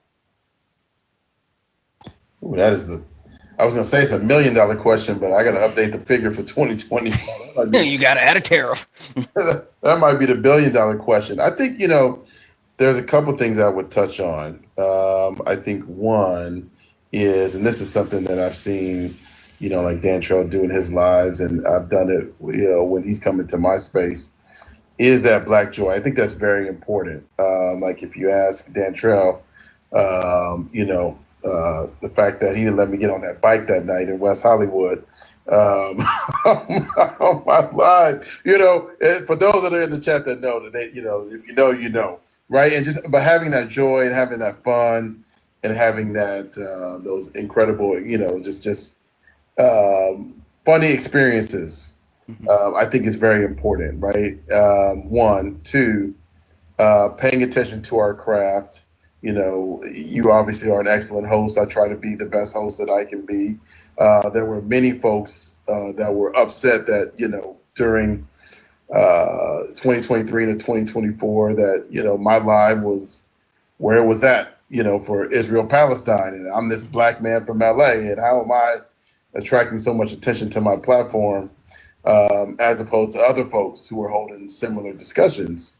Right. Well, it was the strength of the platform, the guests, and the way the platform was run. And there was a lot of jealousy from white men about that. Mm-hmm. How dare you have a bigger platform on this subject than us? How dare you be able to control the narrative than us? And my response was just to keep doing what I was doing, honestly. And they were able to see, again, the guests and the panelists and all of this and the strength of the platform. So I think some of it is just being ourselves and being comfortable with ourselves, being comfortable with our traditions, our AAVE. I hate when folks feel uncomfortable speaking in our AAVE because that is such a pathway to the past and to the present, right? We should never feel uncomfortable speaking in our beautiful AAVE. The second part of it, though, that I will say that might get things a little bit more uncomfortable, though, is the way forward is really normalizing the excellence of Black women. And I think a lot of that comes within ourselves, right? That's something that I wouldn't necessarily look for other folks to help us do. I think we need to do it. And oftentimes, especially in corporate America, we have been the gatekeepers, unfortunately, against it as Black men and other folks of color. And so, we have an epidemic in corporate America where the leadership of Black women have not been normalized, right? We have a lot of Black women that are not only unemployed, but undercompensated and also underemployed, like all of those different things, right? You have a lot of folks that know the brilliance of Black women and put Black women in departments where they will never get promoted, right? They will be stuck being the best employee of the company, right? But again, be stuck in a position that doesn't have any growth. Right? Like in my industry in insurance, you see folks getting promoted to the executive level, either from what we call actuarial, which are the folks that come up with the insurance rates and stuff. But you rarely see Black women being encouraged to go into those areas. And if they are, again, they're oftentimes gate kept too many times by us as Black men and unfortunately by other women of color. as well. And so, if we want that excellence to shine, who more excellent of us than Black women? And so, I really think it starts there. I think we have to continue to press and push for more equality in pay. It doesn't make for Black women. It doesn't make any sense, right? There was a recent study that came out that said that Black women with a master's degree make around the same money as a white man with a high school diploma. How the hell does that make any sense, right? And if we are America, the land of economic opportunity, and you really want economic opportunity, and you say that, right? Well, the two biggest sources of hiring for Black people, right, are the federal government and other Black people. And so, if you really believe in Black female entrepreneurship, right, wouldn't you encourage, right, this growth, right? Wouldn't you encourage this normalization of leadership of Black women? And wouldn't you also encourage DEI, right, which would help, again, the economy as well? And so there's this, again, this dichotomy, right? One piece of it is that America is not standing on business and what it means, right? But there's this other piece that we have to own, right? Especially as Black men, because unfortunately, us Black cisgendered, right, men who are well-to-do are the white people of Black people. We need to own that. We need to own that, and we need to rectify and atone, right, and lift Black women up. So I think that's the way we get there. I'm sure there are other paths and means and ways, but I think that's a good start. Listen, Black woman magic. I'm gonna just leave it there. Plain and simple, right? I completely agree, and that's why, for me, I love amplifying the voices of Black women because raised by a Black woman, I have four Black women, older sisters. I'm the only boy and the baby, married to a Black woman, and I understand in every sense how my life has been made better by Black women. And so I think that recognizing that and amplifying them is so important. So I want to come around and we're going to continue to roll this thought process forward, right? And I want to hit something that's super important. But before I do, I want to remind the chat, hey guys, keep tapping the screen. Let's go ahead and get the likes up to at least 175,000 likes. Share the live out because I want as many people as possible to hear this conversation. This is so important. But last but not least, I have a goal to get everyone on this panel except me. Don't gift me. I'm good. Thank you for the gifts coming to me, but please, please, please don't send anything to me. Send it to these three amazing creators that are watching right now. I'm sorry, that are teaching right now. Please, please, please send it to these three. I want to get all of them above 10K coins before we end this live. Please take care of them because again, they do their own things. They willingly came here today, taking away from their time, from their lives, from the things that they do on and off this app to be here with us, to educate us, to spend time and share information. So please, please, please take care of everyone on this panel. Let's get them above 10K coins and their pay links are in the bio. Show them some love. Show them some love. Show them some love, and send them something, and an encouraging message with a donation. And if you want to send it to me, because you have my information, send it. You can send it to me, but just say, "Hey, this is for such and such. This is for such and such," and I will get it over to them. But please, please, please, Erica Shante says this all the time: Black woman labor isn't free. Well, I'm gonna say Black people labor on this Sunday, talking about Juneteenth on Brunch with My Creator. It is not free either, so let's appreciate and love all of them. With that being said, Dantrell, I want to come over to you for a moment because I know we talked about, the standing of Black people in America today, and we've conveyed how the success of Black people is so important to the country and what it can do when Black people thrive. What it will do and why there's not a need to be threatened. But Dantrell, simply put, when it comes to your craft, when it comes to your artistry, when it comes to your passion, when it comes to what you do, when I say Black excellence, that's it, right? So Dantrell, I would love to hear you talk about what does Black excellence mean? And even more so, why is it important to make sure that we highlight Black excellence and we share that with each other? I want to start with this. Black excellence first starts with recognizing our flaws. Mm. And that's the reason why I was so proud of I flipped Smitty when he said what he said. We are, as black men, the white men of our race. Mm. And I'm just and drenched in misogyny. Keep tripping over some misogyny and stuff like so. To me, black excellence is recognizing your flaws. You got to know from the ground level what needs to be worked on. But at the same time, black excellence is not only achieving something, but reaching across to other people who want to achieve those same things and opening that door.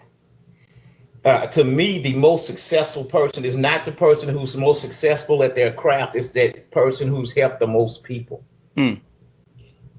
That's black excellence because we've been community since the thousands of tribes and nations of Africa. We've been community. Ubuntu. I am because we are. You see what I'm saying? And we somehow lost that. So in the mistakes I've made in my life, the only thing that I have that I know that I can use, the best asset I have is my art. So I take that art and have a visual conversation and uplift certain situations to whereas in my physical being, I may not be qualified yet. We're forever learning. So with that being said, because I didn't want to pass the woman situation up, and I'm sorry, Santana. No, you're good. Okay. I want to make mention because I just finished a painting called Goddess of War. And I want to make mention of Nanny of the Maroons. Legend has it that she was a Ashanti queen. And that was captured and brought to Jamaica through slavery and became the first woman to lead the Maroons in tactical guerrilla warfare to defeat the greatest military on the planet at that time, which was the British Army. And they went from place to place, freeing the bonded, sometimes brutal tactics. Then you fast forward to Phyllis Wheatley, whose intellectual prowess was so strong in the 1700s that they actually had to do a council to try to prove that this couldn't be her intellectual prowess, because if it was, then she represents what we really are, and that was human. Okay, all the way to Sojourner Truth, Harriet Tubman. I could go on and on. Angela Davis, Asada Shakur, and don't forget Marsha P. Johnson. Because Marsha P. Johnson. We can go on and on and on and on about what black women have done and have been at the forefront of everything. So black excellence to me, all those women were successful at helping others.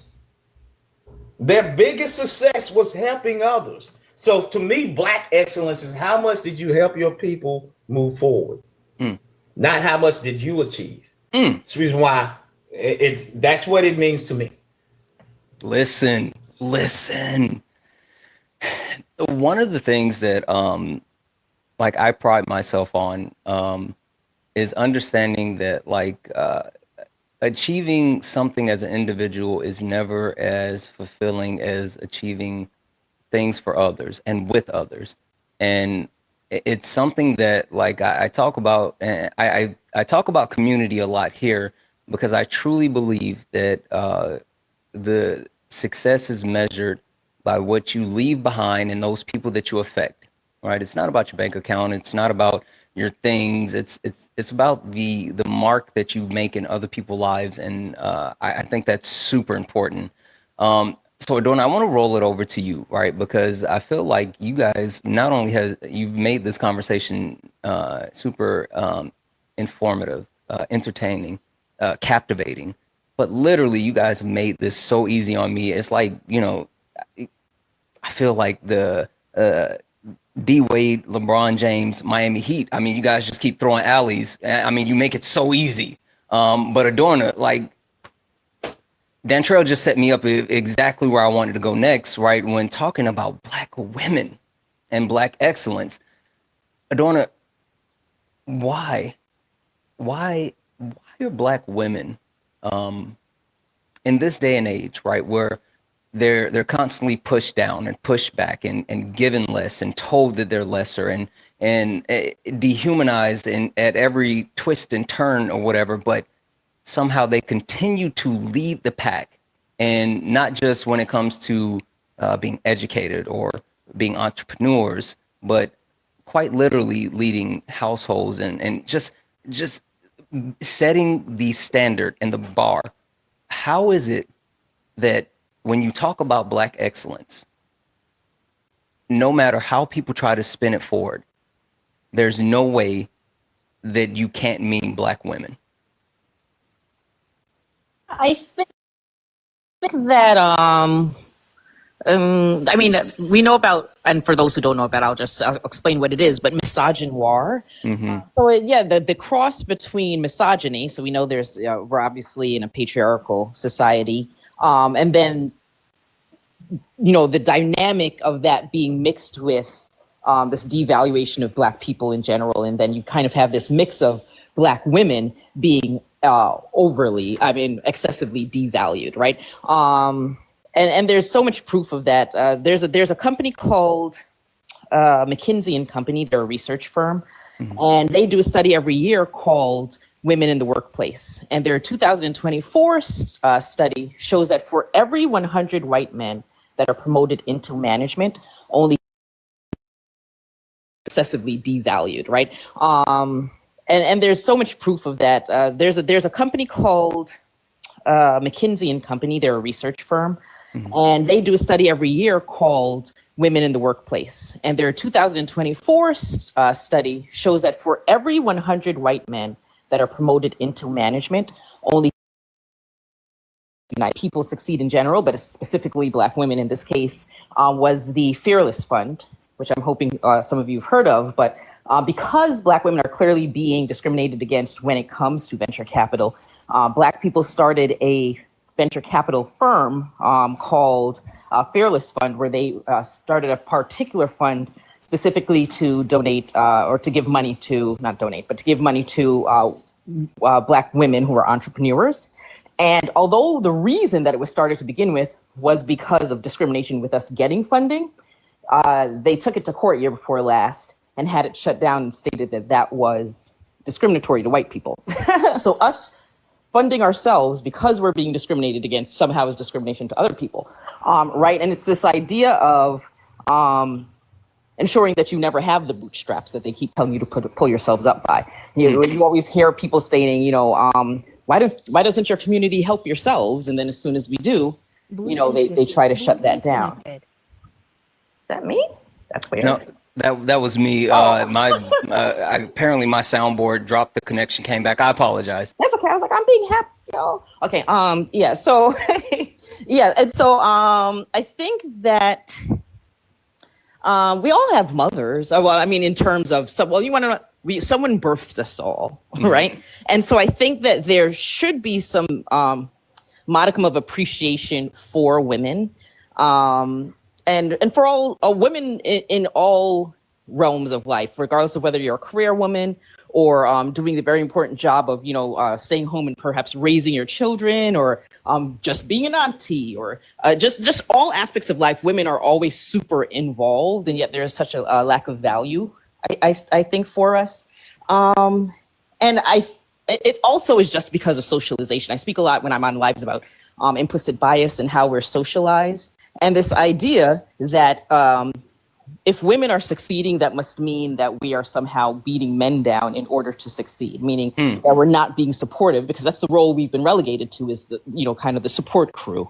And so if you're supporting, if you're doing well, who's supporting us? I kind of feel is sometimes the thought process, when truth is we can do it all, but we just shouldn't have to, right? We shouldn't have to do it all. Like Black women need to rest as well. And so I think sometimes not only are we not valued by other people, but then although we state that we value ourselves, a lot of times we are trying to be everything for everyone, that we lose sight in the importance of building ourselves up. And so, I mean, there's so many complex reasons as to why we aren't valued. And so, love yourselves, Black women. Yay. I know that's right. I know that's right. Listen, I think there's so much value in understanding like how important it is to, like you just said, simply love Black women, right? Because the amount of strife that they face every single day, just for existing, right? I mean, that's what we're talking about. It just for existing. And I think, gosh, I think it was Covey who said this. It was either Covey or Adorno. I'll just give like 50-50 credit. But I heard one of them say that Black women are not only hypermasculated by society at one point, but also hypersexualized at the same time, right? They get both ends of the spectrum, which is mind blowing to think about that. And I think it's just important to always highlight and appreciate them for not only just who they are, but for being the standard bearer of Black excellence. But Schmitty, so thinking about that, right? Schmitty, how old are you? I have a very big birthday in 2 months. Yeah. Yeah. So the big 5. Okay. I didn't think there was, that large of a gap as far as our age. I mean, we're, still close enough, but Schmitty, thinking about where we are today and like the older generation, our age or whatever, because we have an understanding of like how important Black excellence is. And we've seen how Black excellence has manifested itself over the years, right? Because we can't just talk about like today, right? We've seen Black excellence in every era of civilization. And then you talk about Black excellence within this country, even when we were slaves, we still had Black excellence. So, Schmitty, how do we convey that to the youth today, right? So they have an understanding that Black excellence is not only manifested in the things that you see with like, rappers or streamers or the entertainment sectors, athletes, but Black excellence manifests itself in so many different ways, and we have a steep history of it that they need to always embrace, that there's not just one way to perform at a high level, but we have every opportunity to create our own Black excellence. Yeah, and another great question. I would say that, right, we often respond to criticism of ourselves as Black people. We say, hey, Black people are not a monolith, right? But I think we need to embrace that we're not monolithic, and we need to embrace all of our intersections, right? Like if you look at some of the recent content that I've been putting out a lot about is about immigration, and it is about Southern California, because as you can see with my name, that is where I was born and raised. And folks in Southern California of all ethnicities mean a lot to me. And sometimes I think when it comes to as Black people and as Black content creators, right, embracing both our pride, our trauma, and our intellectualism can be a challenge, right? And it shouldn't have to be that way. In the sense of, right, if I want to explore and learn about, again, how immigration has impacted the Hispanic Latino community, that doesn't make me any less black than the person, right, than the content creator that is focusing on other issues, right? But sometimes I think we have this, again, we have this thought or feeling of what black is and how we define what black people are. And sometimes we can be a little bit too narrow. Now, at the same time, I say that, right? I understand where that comes from because we have hundreds of years of trauma in relation to who we can trust. And oftentimes it's been our own people that have let us down the most. So I understand where it comes from. It's very important and it's a form of self-preservation. But at the same time, right, we do have to, again, embrace all of these intersections that we're involved in. I'll tell you a quick story. I was a huge Lakers fan growing up, right? Watched Lakers. Still. Yeah, still am, absolutely. Every chance I could get, I watched every single game, right? Mm-hmm. And I realized that I'm not just a Lakers fan. I'm a sports fan, right? I love sports. I love competition and competing.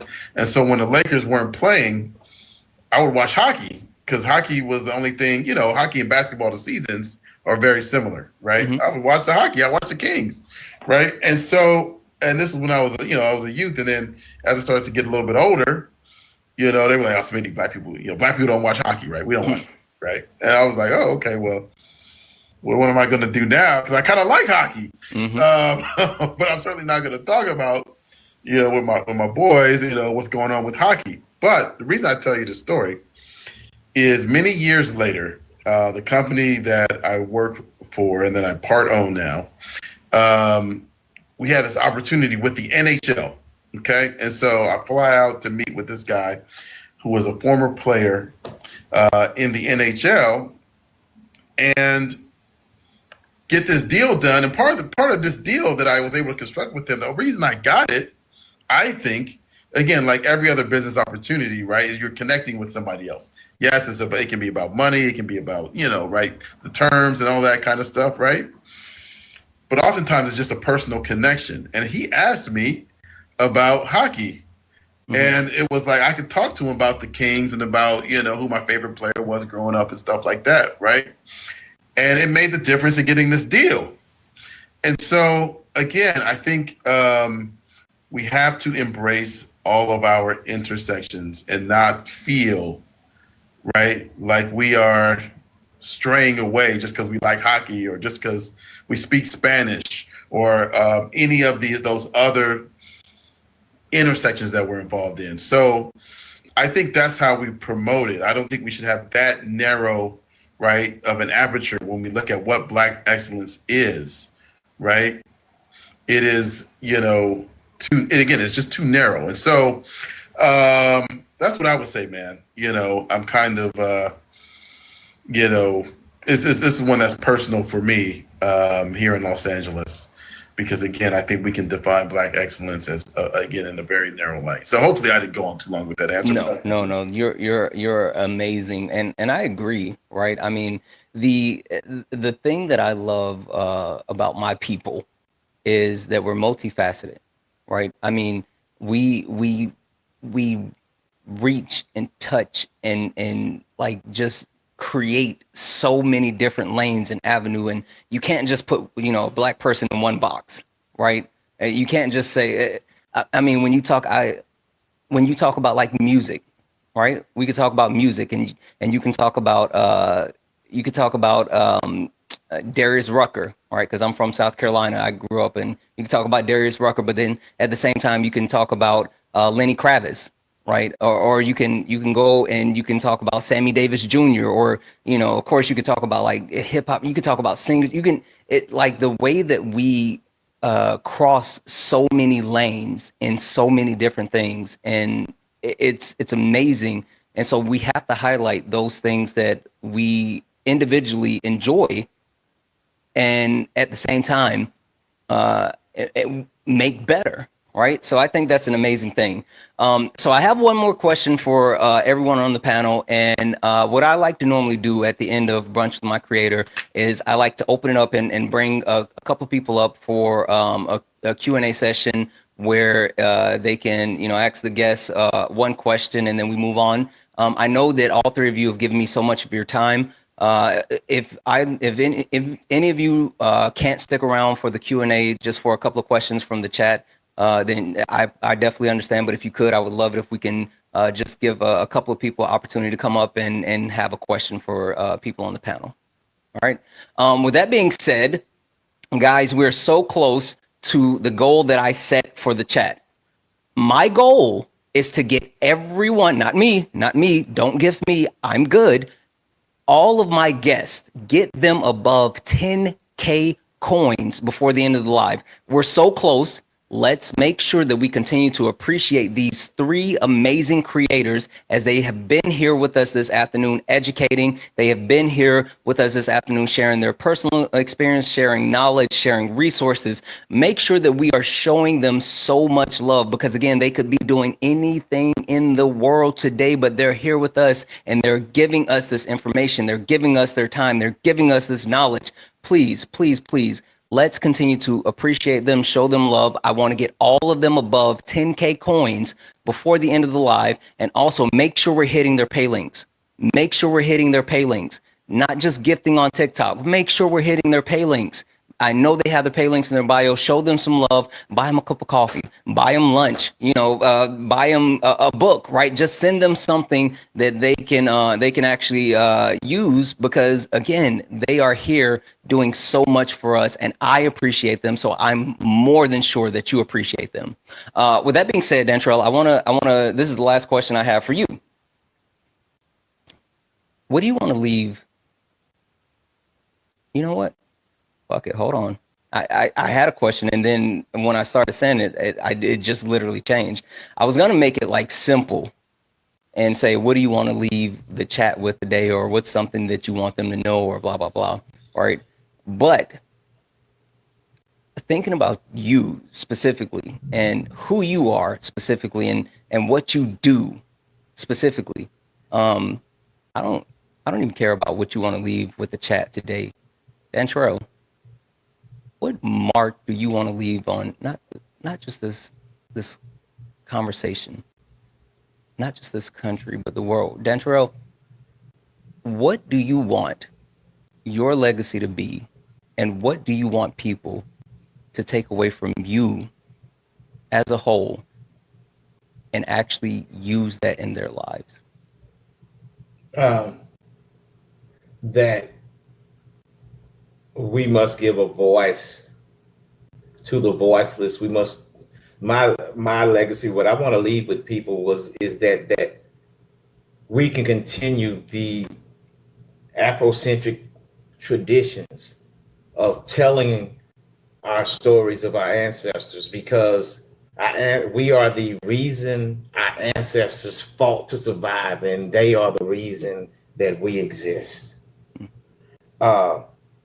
I started off artistically wanting to be known and it be immortalized and talked about and praised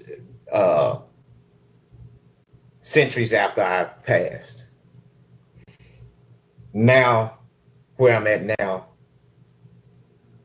I just want us as a civilization, our greatest achievements, our humanity, our ability to forgive those when we shouldn't be able to forgive them.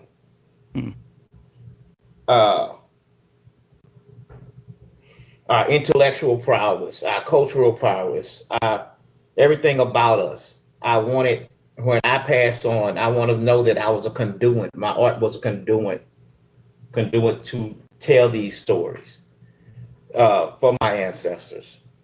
I want to be remembered not only,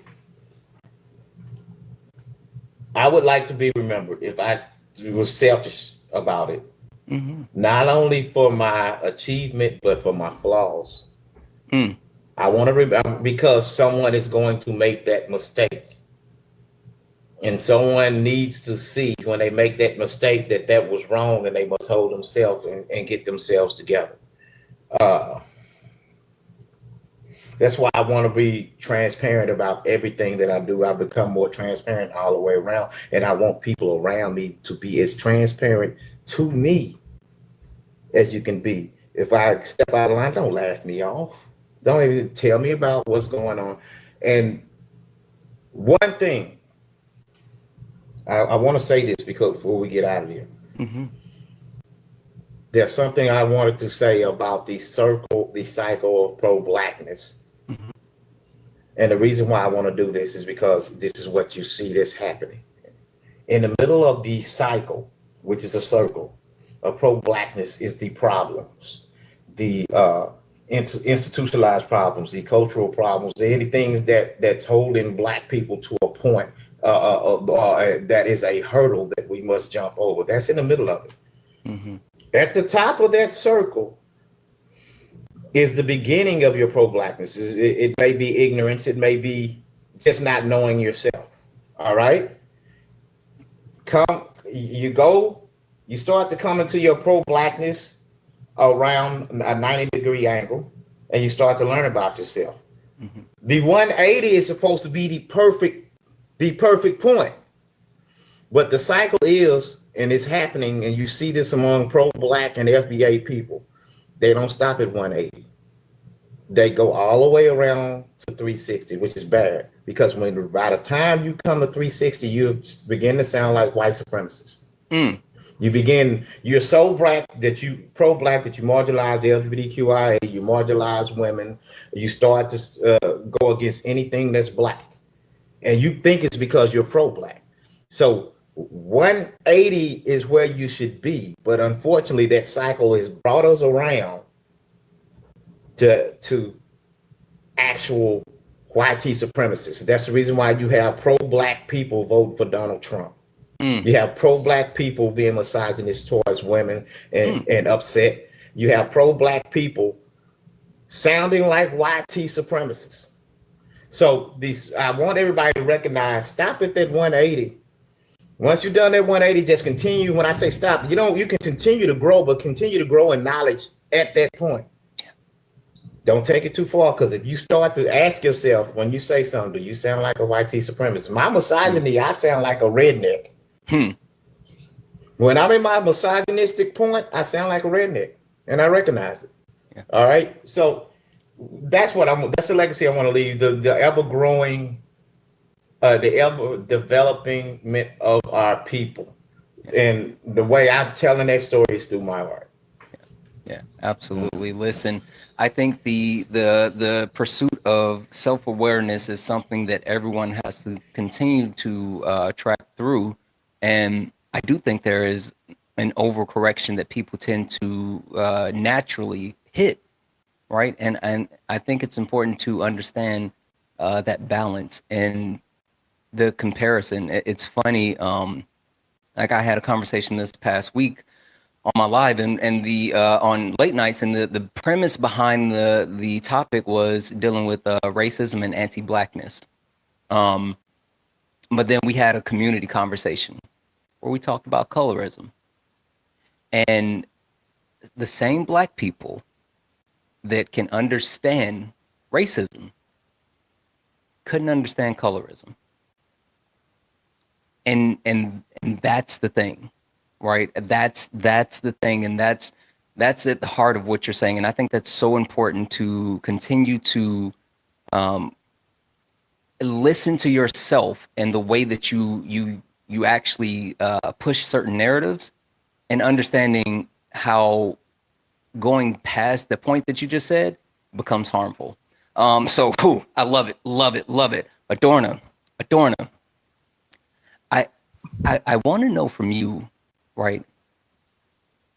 Because you know what's interesting. The first time I came across you, I was immediately smitten with your intelligence, and I gave you a follow, and you didn't follow me back, and I was like, that's weird because everyone follows me, right? But then I started to see you in other places, and I understood like how exclusive you are with certain things, and not necessarily saying like your follows, but the time and places that you spend your energy and share your knowledge, it's very exclusive, right? I've noticed that it's very like narrow as far as where you actually spend your time, energy, and effort across this app. And so I want to know from you, why was it really important for you to be here today and actually grace us with your time, your knowledge, and even more so, I know there's people listening that may have never heard you before. What do you want to get across to them specifically? Definitely. And I'm glad you realize it's not something personal. I am No. very, very much like that. Very much like that. In terms of, I try to be very particular.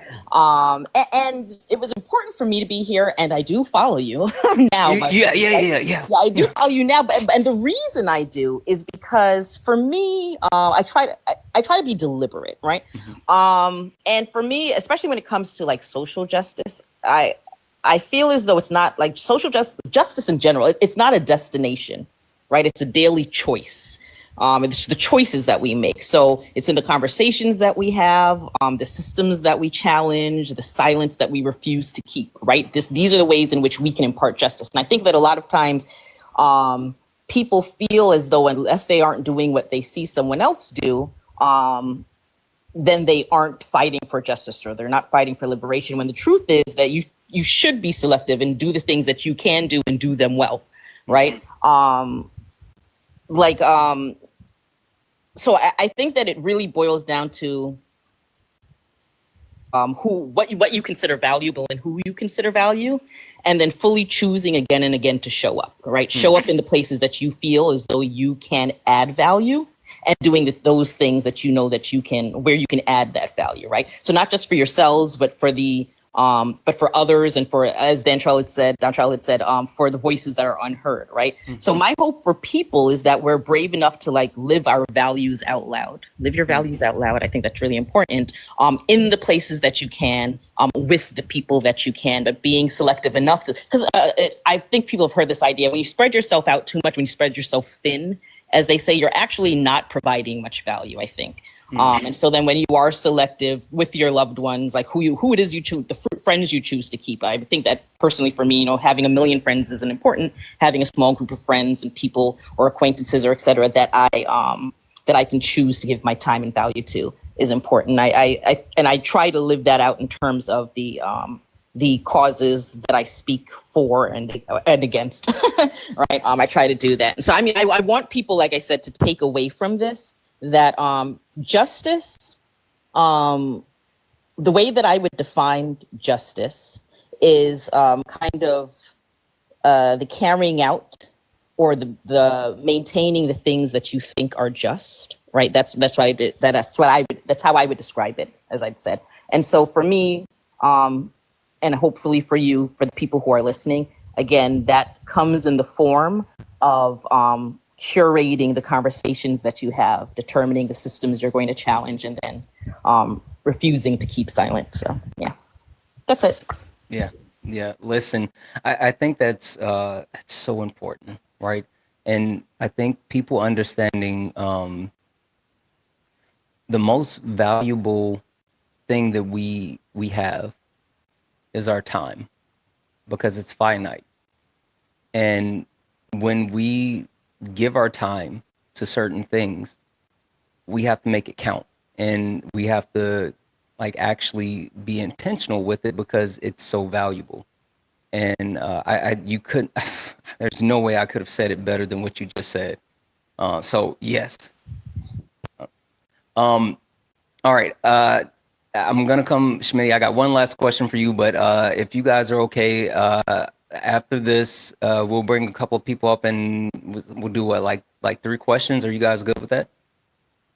Okay. All right. So if you have a question for the panel, get in the box. Get in the box. We will bring people up right after this last question I have for Smitty. So if you have a question for the panel, go ahead and request up. But please, please, please be mindful that when you get up here, have a question. If you don't have a question, you're getting kicked. Say something else? Sure. And I wanted to be specific in saying that's why it was important for me to be on your panel, because in watching you now that I've seen, I really do value your space and your voice, and I think you're great. So Oh, thank you, thank you, thank you. And listen, you ain't got to butter me up. Just you being here has already got me on cloud nine. Like, what? But no, thank you. I appreciate that. But no, guys, request up if you are interested in coming up and you have a question for the panel. Please request up, but make sure that you actually have a question, because you will get kicked if you don't. And last but not least, again, we are so close to the goal that I set for the chat for these amazing creators. Let's get all of them above 10K coins before the end of this live. We're so close. Make sure that we are appreciating these people and what they do, not only here today, right? Because yes, I appreciate them being in my space. Yes, I appreciate them sharing time and sharing information and laboring here today. But damn it, they do this every single. You can catch these three across the spectrum of TikTok and in the real world. So make sure we're appreciating them here today. But let's make sure we're appreciating them every day, every time, every opportunity we can. Let's show them love. Let's show them appreciation. Let's continue to uplift them. Let's support them. Give them a follow. Let's get their coins above 10K, and let's hit their pay links. Their pay links are in the bio. Let's make sure that we hit their pay links as well, because listen, if you want to support, God damn it, support Black people. Support Black people, especially, listen, this is a Juneteenth edition of Brunch with My Creator, and if you guys don't support the Black people when talking about Juneteenth, and damn it, you just performed. I said it, whatever. All right, Smitty, coming to you. The last question that I have for you is, what advice would you give to the people listening that don't know, like they don't know how to express themselves. They don't know how to live in their truth. They don't know how to, stand up and say, like, I'm someone I'm proud to be Black. I'm proud to be who I am. I'm proud of my AAVE. I'm proud of my curves. I'm proud of my hair. I'm proud of my skin tone. What advice would you give those people to be unapologetically Black and be unapologetically themselves and not have to worry and fear about not only, acceptance in their personal life, acceptance on this app, acceptance in corporate America? How can they do that without the fear of being turned away? Ooh, man, that is another great question. I'm not going to lie, man, and I will echo what my brother Dan Trail said, that it is a journey, and he hit it on the head, so I won't repeat what he said about the 180 versus the 360. But brother, I'm stealing that one. that's mine, bro. But it's so true. Bernie Mac said a quote, and I think this is important. Bernie Mac said, "I don't care if you like me, I like me." And I think a lot of it starts with yourself, right? It starts with yourself and embracing yourself, and not necessarily caring how you express your Blackness. It goes back to what I was saying before, right? If you're trying to fit into a box that you don't fit in, that's going to be very difficult, right? But if you truly, again, go on the path of loving yourself, then substantive change can happen very quickly, because, like I talked about the Haitian Revolution, right, when it was just you and I, and, that started with just a few people, right?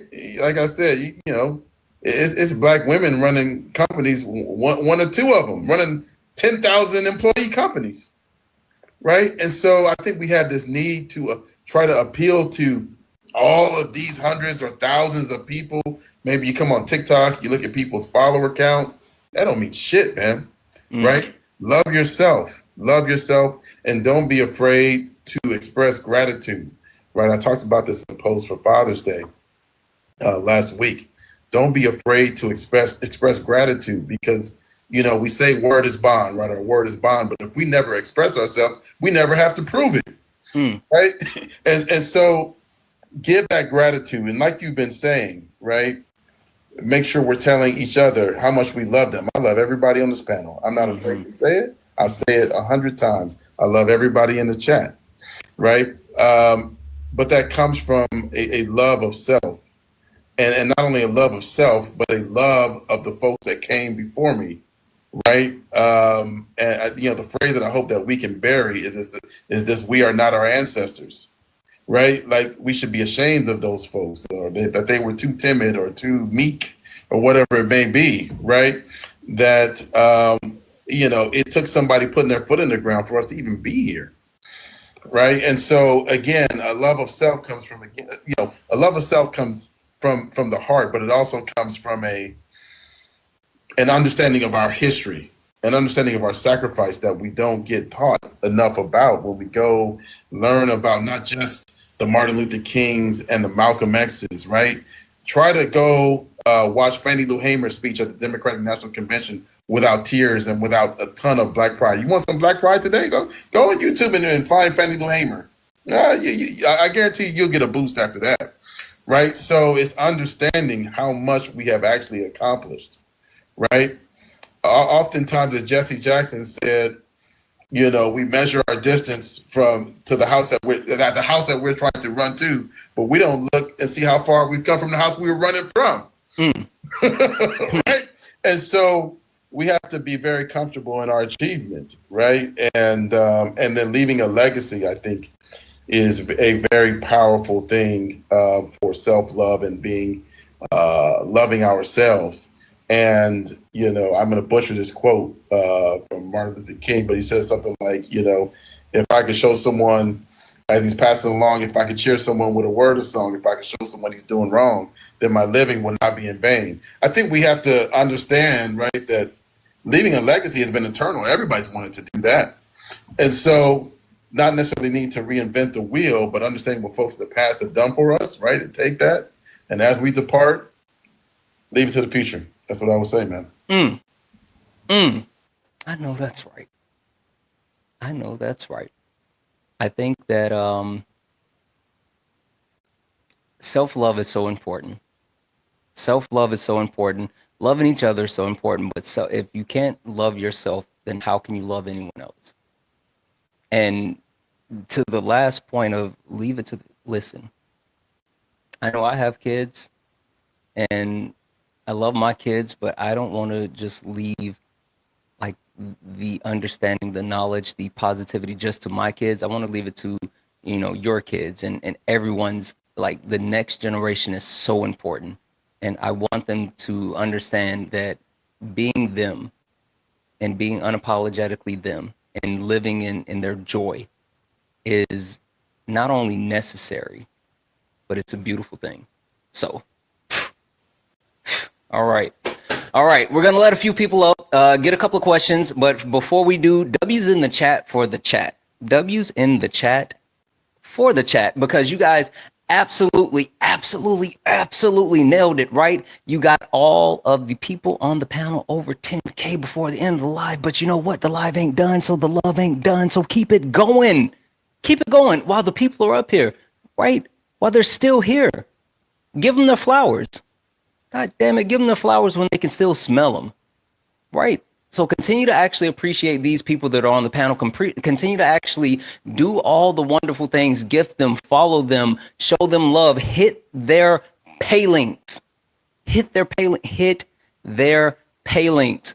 Speaking of which, I just got a $20 donation for Smitty. It told me and saying, send this to Smitty and tell him he is a cool dude. LOL. So Smitty, I got 20 coming your way. W's in the chat, guys. Again, show love, show appreciation. Make sure that we are We are appreciating these people on the panel. All right, so I'm going to go ahead and bring up a couple of people. We'll get a couple of questions. But again, I'm telling you, I'm a little bit heartless. If you come up here and you ain't got a question, I'm going to kick you. If you get up here on the panel and you ain't got a question, I'm going to kick you. All right. Joanna. Hey, Joanna. Good afternoon. Good afternoon. Joanna, what question do you have for the panel? So I have a question for SoCal Smitty. First of all, Dantrail, the art does exactly what the art is supposed to do. It evokes emotion. It raises questions. Appreciate you, Unc. Adorna, every time I hear you speak, you make me even more proud to be a Black woman. Well, thank you. Smitty, since you say that you moderate more and you don't really get to, speak a whole lot the way that you wanted to, my question was for you. You spoke earlier about how July 4th are like the Masters. I was wondering, do you think that America will ever get its doctorate? Like, when will we turn into the United States of America Esquire? And what that would look like in your opinion. Shout out to Erica too for the question. Real quick, guys, if I accidentally sent you an invite, I didn't mean to do that. I'm sorry. I was trying to fix some stuff on my screen. So if I sent you an invite, I apologize. I'm not requesting anyone to come up. I'm sorry. Go ahead. That question is a phenomenal question. And I think, it is defined by so many different things because, yes, we're looking through the aperture of race, but there are also other means by which this country marginalizes folks. And so I wouldn't be so selfish as to just answer that question through race. I think we get our doctorate, right, when we truly, as a country, value all people. And I think it starts out with valuing children. And I'm not going to bring up the trauma of the young Black woman that was, treated. I'm not even going to say how she was treated in Georgia. But I think we begin, so I won't ever profess to know the day that we will get this doctorate. But I think we will start when we realize and when we make laws such that all children have access to clean water, have access to schooling, and have equal access to those resources. It's no kid's fault where they live, right? And so why is their education determined by their zip code, right? And so I don't know what day that will be, but again, if we don't even value our kids the same, because we all profess, hey, I love my kids more than anything. And so if this country doesn't value our kids the same, how could we ever get to that doctorate degree? So again, I don't know when the date will be, but I know the start has to be with children. Great question, though. It was a great question. Once again, shout out to Erica for the question. Shout out to you for the answer and the eloquent way that you put things that even made that question be asked. And shout out to Santana for this phenomenal panel. This brunch has been brunching and everyone has eaten down. I know that's right. Hey, before we drop Joanna down, Adorna, Dantrell, would you two, either one of you, like to add anything to that? The dangerous part about that graduation situation is we keep regressing. We keep finding out that maybe when they receive that master's, that we finding out they cheated on the test. They or they use Quizlet or something like that, because of the simple fact that what we perceive as accomplishments are now being taken away from us. So I think we're reverting back, and if we keep reverting back, that master's in the next 10 years will revert back to a high school diploma. And so I don't know where I'm at with this right now. I really don't know where I'm at with this. Absolutely. It's coming. I think it's coming. I think how I usually look at it is that I think that things that have a beginning tend to usually have an end. I'm not an absolutist, so that's not always the case, but I do think that things that start generally have an ending. And if you've heard me on a live before, you've heard me say this, but I'm going to repeat it again for the class, right? Prior to a particular point in time, the 1400s to be exact, we were being, we as in humans, people, were oppressing each other based on, let's say, religion. So if you were an infidel or a pagan, you might be enslaved, oppressed, etc.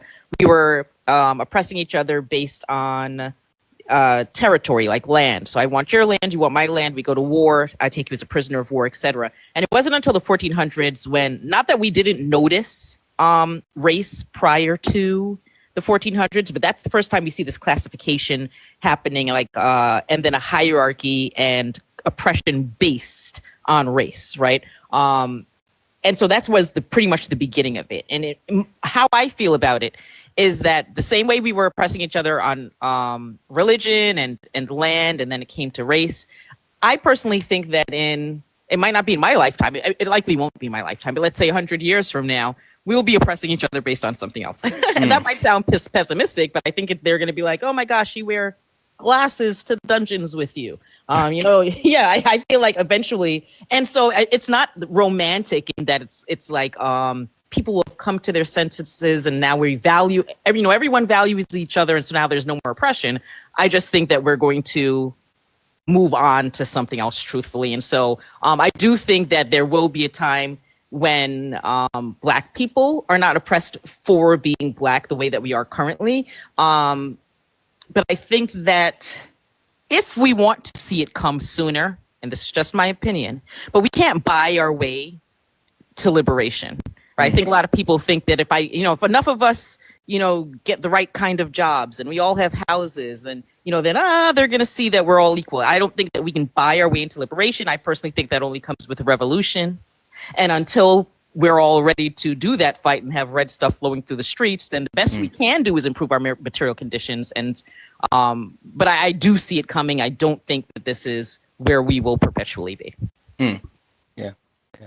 Thank you. Joanna, thank you so much for coming up. Thank you for the amazing question. And thank you for what you just added. Thank you. Y'all have a phenomenal day. I'm going to keep listening and tapping in this chat. I know that's right. W's in the chat for Joanna. W's in the chat for Joanna. All right. Again, if you have a question for the panel, go ahead and request up, and we will take one more question after this. So if you have a question for the panel, go ahead and request up, and we will get that answer, guys. Keep tapping the screen. Keep gifting this amazing panel. Keep showing love and appreciation. Do all the things. Emily, what question do you have for the panel? Hello. Yes, I just want to say what a wonderful panel. I've learned so much, and I just want to thank every one of you.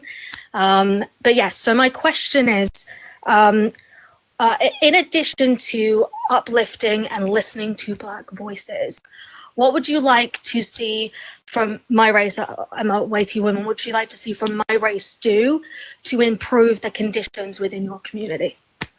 And that could be for anyone. Yeah, let's start with Adorna. I think that part of what I see done a lot when we have these discussions with white people is, and I think I mentioned this earlier, but this idea when we're speaking about racism, that people tend to be defensive and take it personally because they feel as though it's a personal indictment on their character.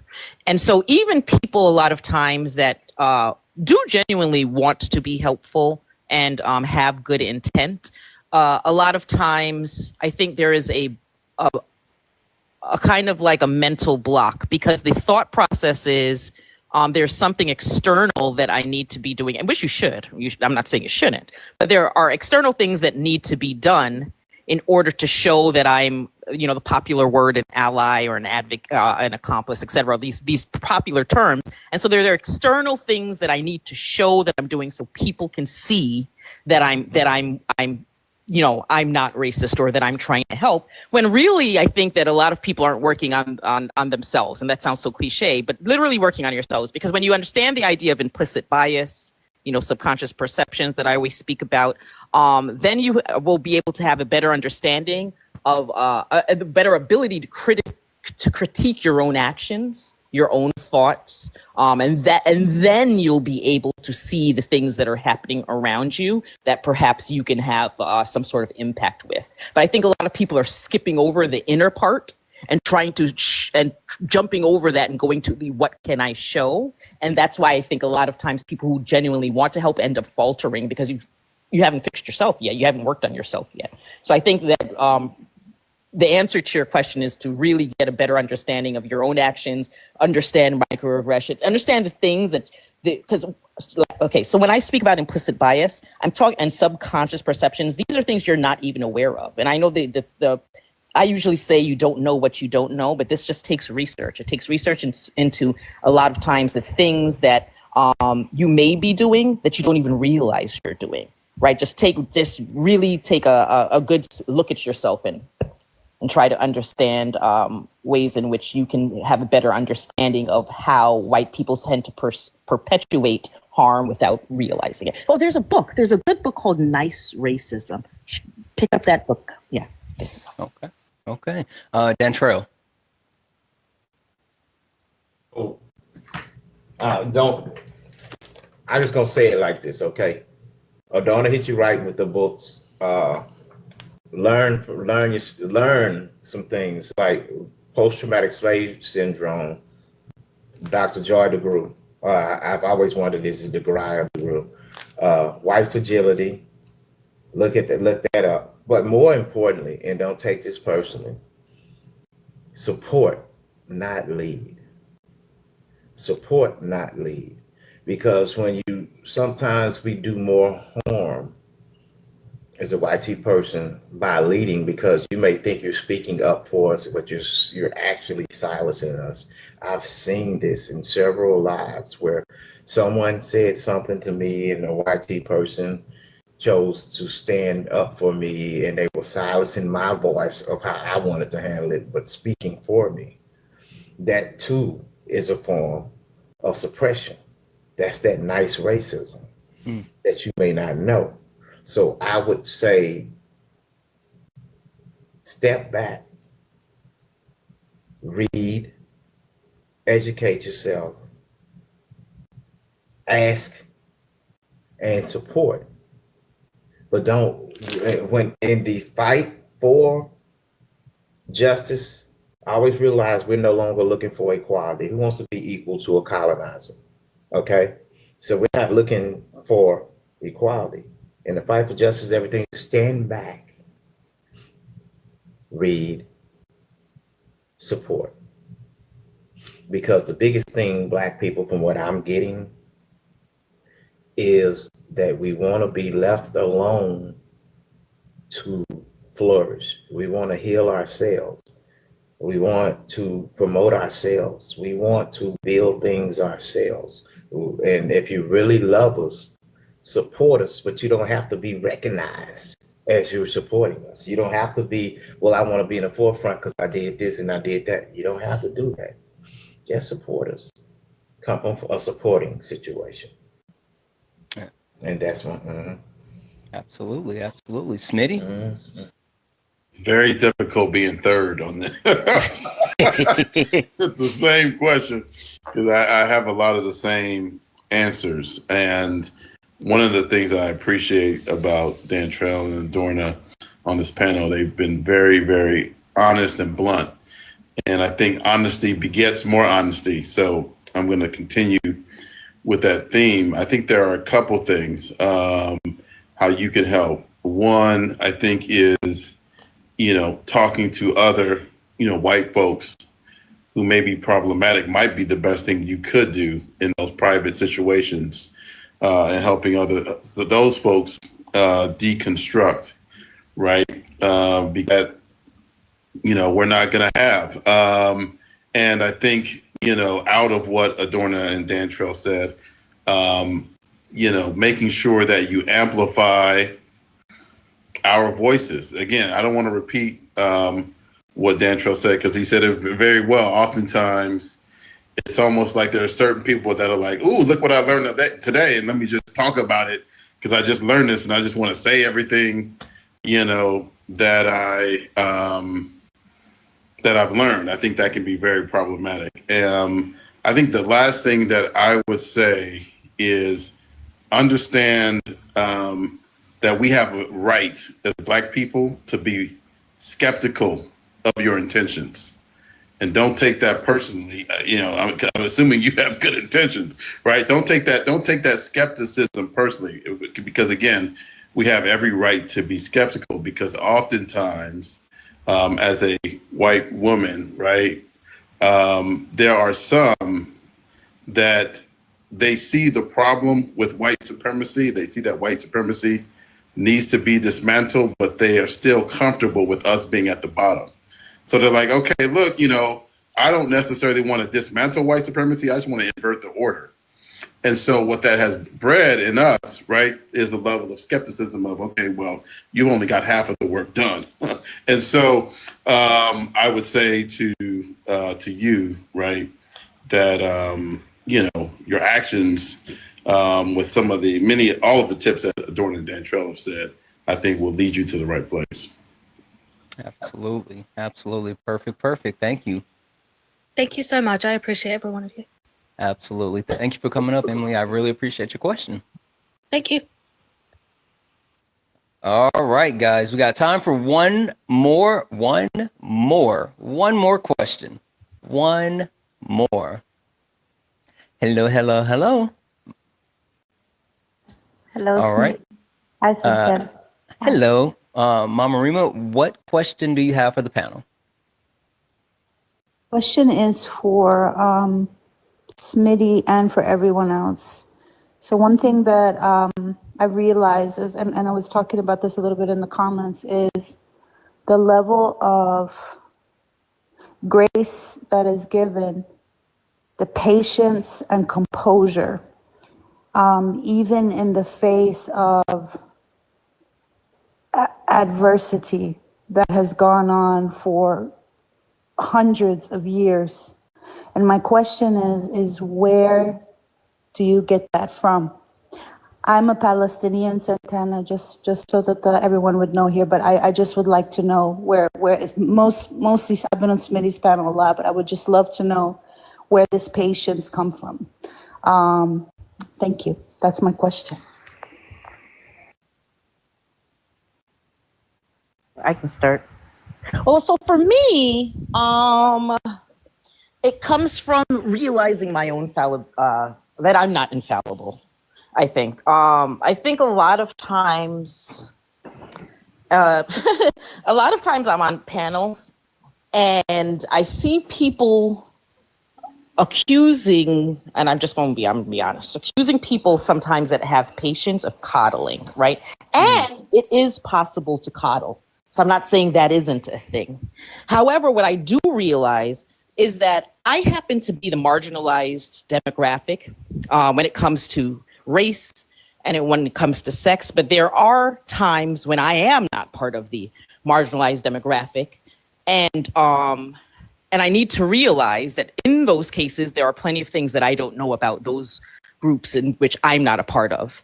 And so similarly, there may be people who aren't part of the demographics that I'm part of that also don't have information, right? And not necessarily out of some sort of intent or lack of caring. But I always speak about this concept of rational ignorance.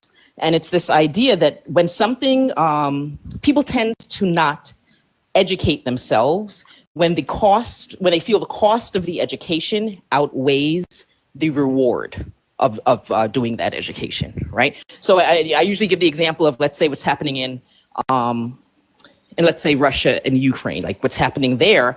I know somewhat about it. I know the things that are pointed out in the news. I've done a little reading on the history, but I don't know all that I could know because it doesn't directly impact me. You know, if I lived there, I'm sure I'd know all of the historical events, et cetera, right? And similarly, I try to recognize that about other people. And that's just my particular viewpoint of it, and I'm not saying other people are wrong if they don't want to be as patient, but I recognize that I've been in the shoes, and I am currently in the shoes of being outside of a marginalized group and not knowing the things that I should know about it, and I just assume. And on top of that, I realize, taking into account from an educated standpoint, according to the Department of Education, we're living in a country where 54% of the country read at or below a 6th grade reading level, right? And even for the people who don't, for the people who read above that, we're not trained to critically think. We genuinely aren't. We are trained through schooling in order to be able to complete tasks at work. You know, then you go home, you watch TV with your kids, you make dinner, you go to sleep, and you rinse and repeat. So we're living in a time period in which people aren't thinking critically. Most of the people can't even read well. And then we're constantly going, and I'm guilty of this. I know that when I'm speaking to someone and I'm getting a bit frustrated, I go with the phrase, read a book. And a lot of people can't read a book. Like, quite literally, half the country can't read a book. I mean, we're talking about a 6th grade reading level and below. We're talking about the level of like a 9-year-old, 8-year-old, 7-year-old, right? These is grown adults that are reading at this level, and we're telling them to read a book when the truth is plenty of us that are college educated haven't picked up a book since we graduated. Right? So I just realize that in myself, those faults, and try to be a little more understanding of those faults in other people. Absolutely. Dentrell. I want to hear since I, and don't take this wrong, Smitty, since I on TikTok raised this guy. Yeah. I want to hear what he says first. I want to see if he's been paying attention. Smitty? I raised Smitty. Yeah. Adorna's in the circle. I raised a lot of people. I want to hear what he has to say first, and I'll follow. Go ahead. Smitty, the floor is yours. No pressure or anything like that. Luckily, I thought about this question a lot. And first, let me just say to Mama Rima, a fearless fighter for her people. She's an incredible inspiration. To me, where does the patience come from? I think on a platform like this, right? I think, you've got 350 people, probably more than that, honestly, watching. Because we are live on YouTube and Twitch, and they're watching there as well. So there we go. So many more people watching, right? And I think, people may know this, but there are a lot of people that watch this, this information, and they don't make any comments. They don't say anything, but they will DM you as a host and say, "My gosh, I learned so much today." And I think my patience for as a host comes from those people, as well as people in the comments who are expressing that gratitude as well, right? Because this topic is so important that I have to be patient. I think it also comes from an understanding, again, going back to the ancestors, right? Our ancestors waited 10, 15, 20 years for that one moment, right, to access freedom. It's like, if they could be that patient and that deliberate to continue the bloodline for me to even be here, I can be patient on a 3-hour TikTok live, right? I can survive for 3 hours with some ignorance being thrown my way. Because the reality is that this is very, very important conversations. And some of that patience just comes from the fact of, like with Mama Rima, I know I shared this with you, but I'll share it with everybody. There was a Palestinian woman that said, I can't remember where I heard it, but it was so profound. It was on the TikTok live. She said, Palestinians teach their children not to hate, but teach their children to endure. I was like, damn, that's kind of the same for us. And so it's that enduring, right? And it's these nuggets and information that you get when you're on these platforms that you have to just wait, right? Because you're going to get that one bit of knowledge that's going to make all that patience worth it. So I think that's where it comes from for me. Okay. Dentrell? Good, very good, very good, very good. My young Padawan, you are now a Jedi Master. A Jedi Knight, at least. Anyway, no, for me, it's totally different.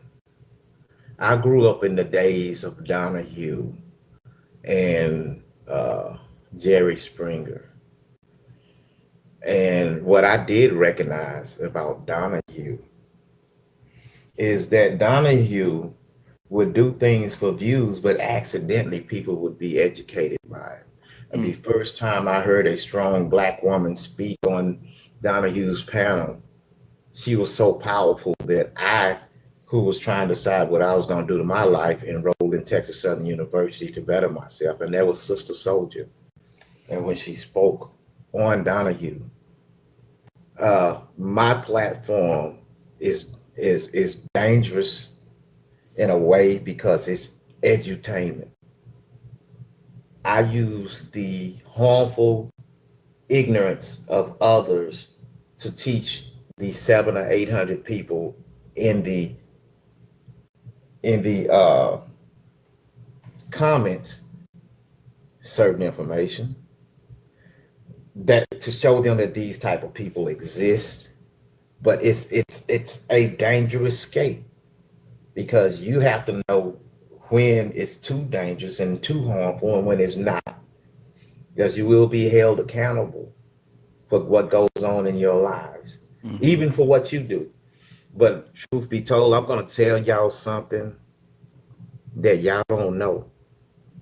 The entire time that I'm live and I have opposition, I'm mad as hell. The entire time I'm mad as hell. I'm laughing, I'm joking, but I'm mad as hell. And not only that, and in some points, I'm even afraid at some points.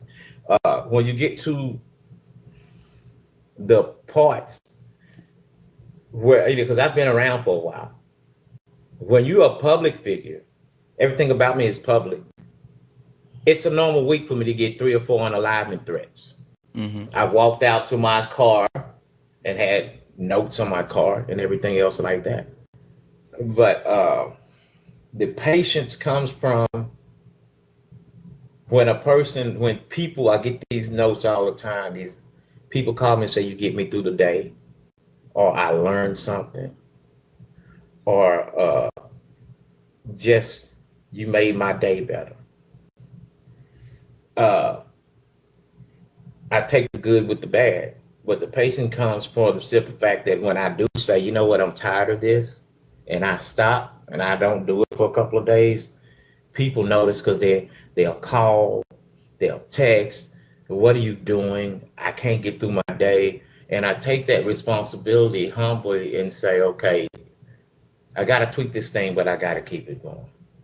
I got to keep it going.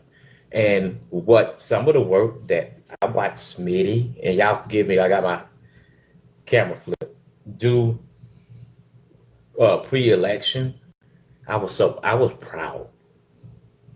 I was proud, bro. I was damn proud watching what you did pre-election. And for the family that I've created in Santana, you the newest addition, reference to Erica Shante, who's my niece, Mermaid, and so many people. I could go down. Everyone knows my top, my four. So I could go on forever, but I wanted to mention the Black women here because, to be honest with you, we have started this new thing where we go to the Black women's lives and we sit in those lives to get their numbers up, because so many times we have been caught being guilty, silencing their voices, not letting them come up and everything else like that, not supporting them. So we have been lately going to Erica's live. Kiana has started getting hundreds and hundreds of people in our lives because we sit up in there. So the patience comes for the better good, the greater good of the community, okay? Even the patience with myself. You know, I get dragged 3 times a year. I like to say,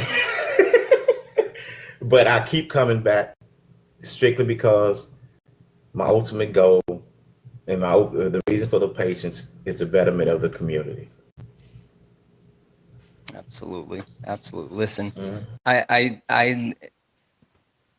if you don't mind, I'll take on this question as well, because the things that were said by Adorna and Smitty and Dantrell is absolutely true.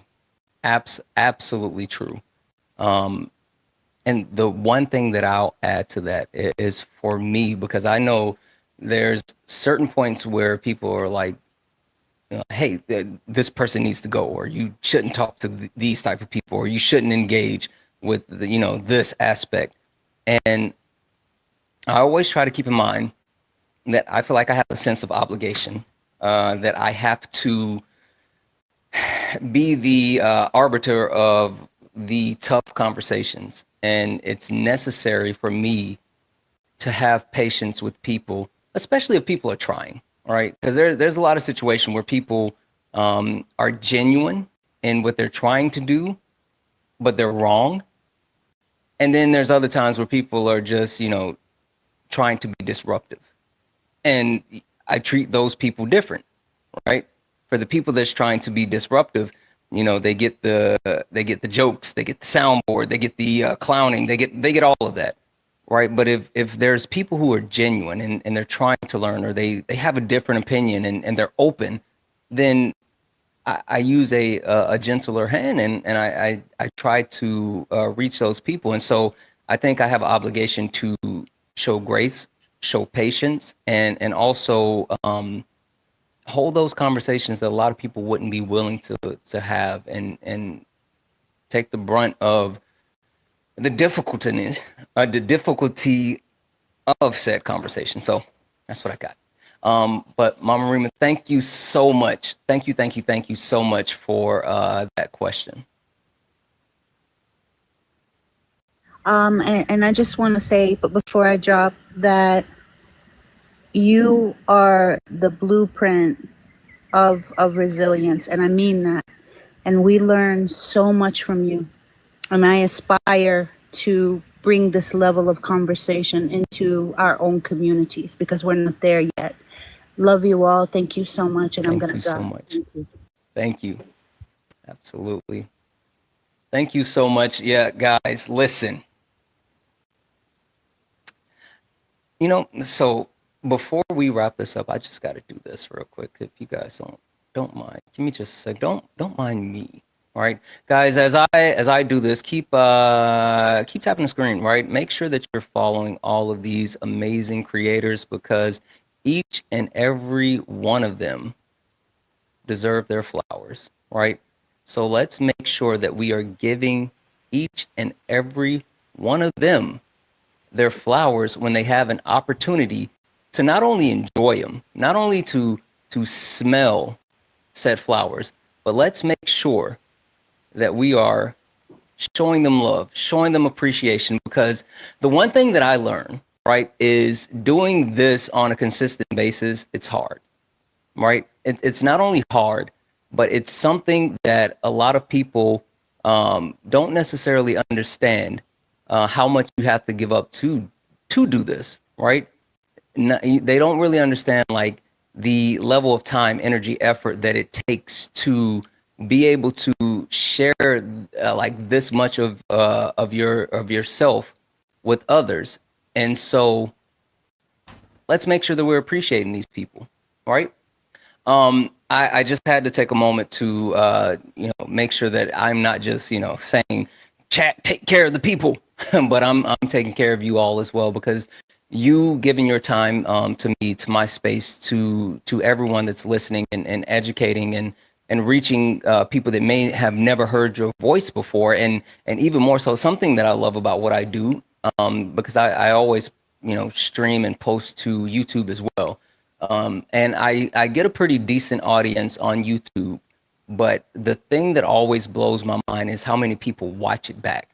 So I'll have a video posted and I might have a couple hundred views in real time on the video. And then I wake up the next day and there's like 1,000, 2,000, 3,000 more views from that same video from people just watching it back. And so having you three here to not only spend time in this moment, but helping to create a record that would be chronicled as long as the YouTubes stay around, right?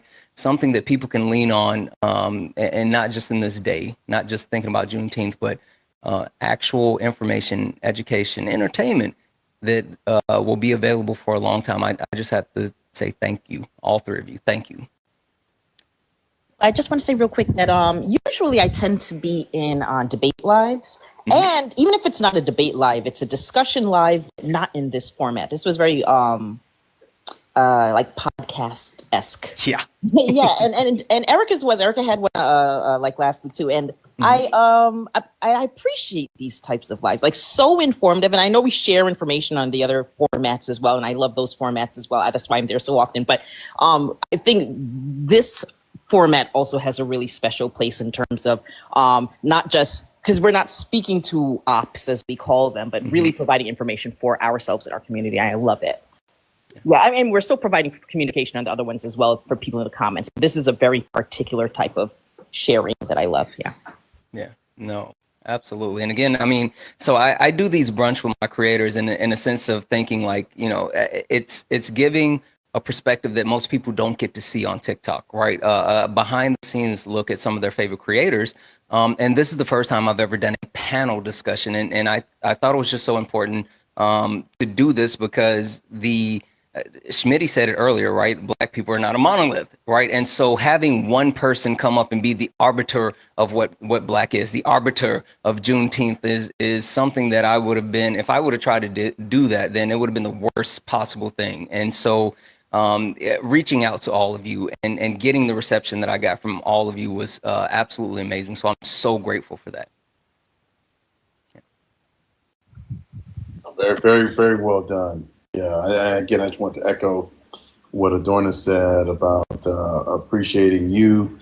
Lending time for these conversations is so important. And I just want to say one thing in regards to what Dan Trail said about, you know, the awful things that happen to him on a regular.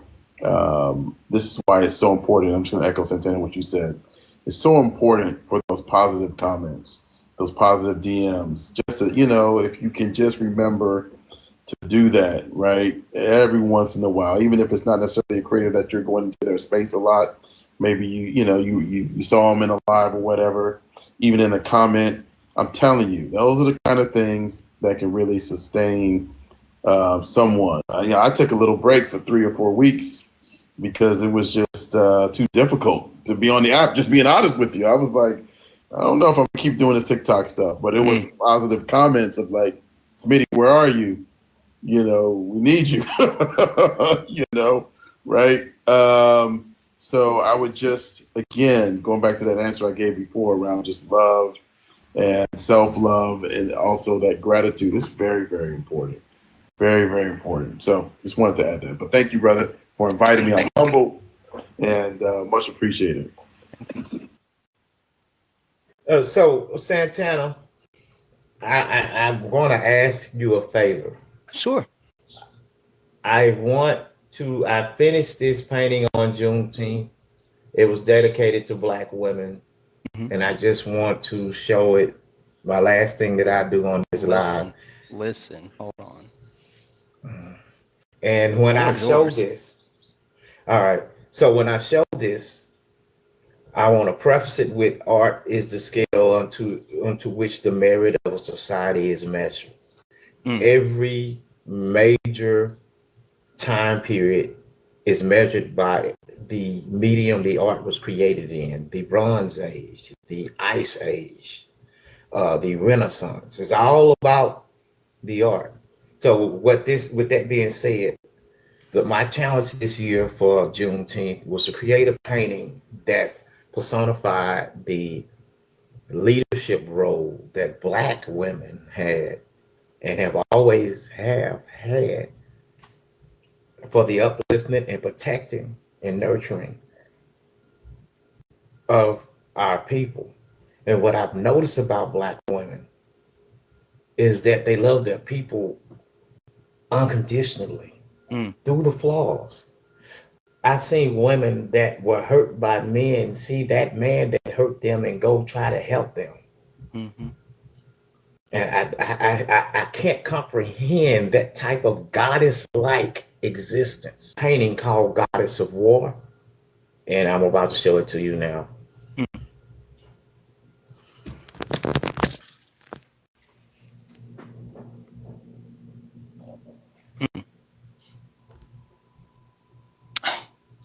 Oh.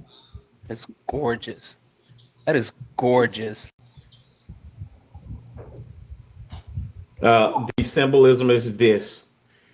The cotton represents how this country tried to make us into a commodity, a farm animal, and that it also is the fact that big cotton is evidence that this country was built by our people. Because by the time Thomas Jefferson became president in 1801, this country was bankrupt and on the verge of becoming the United States of France.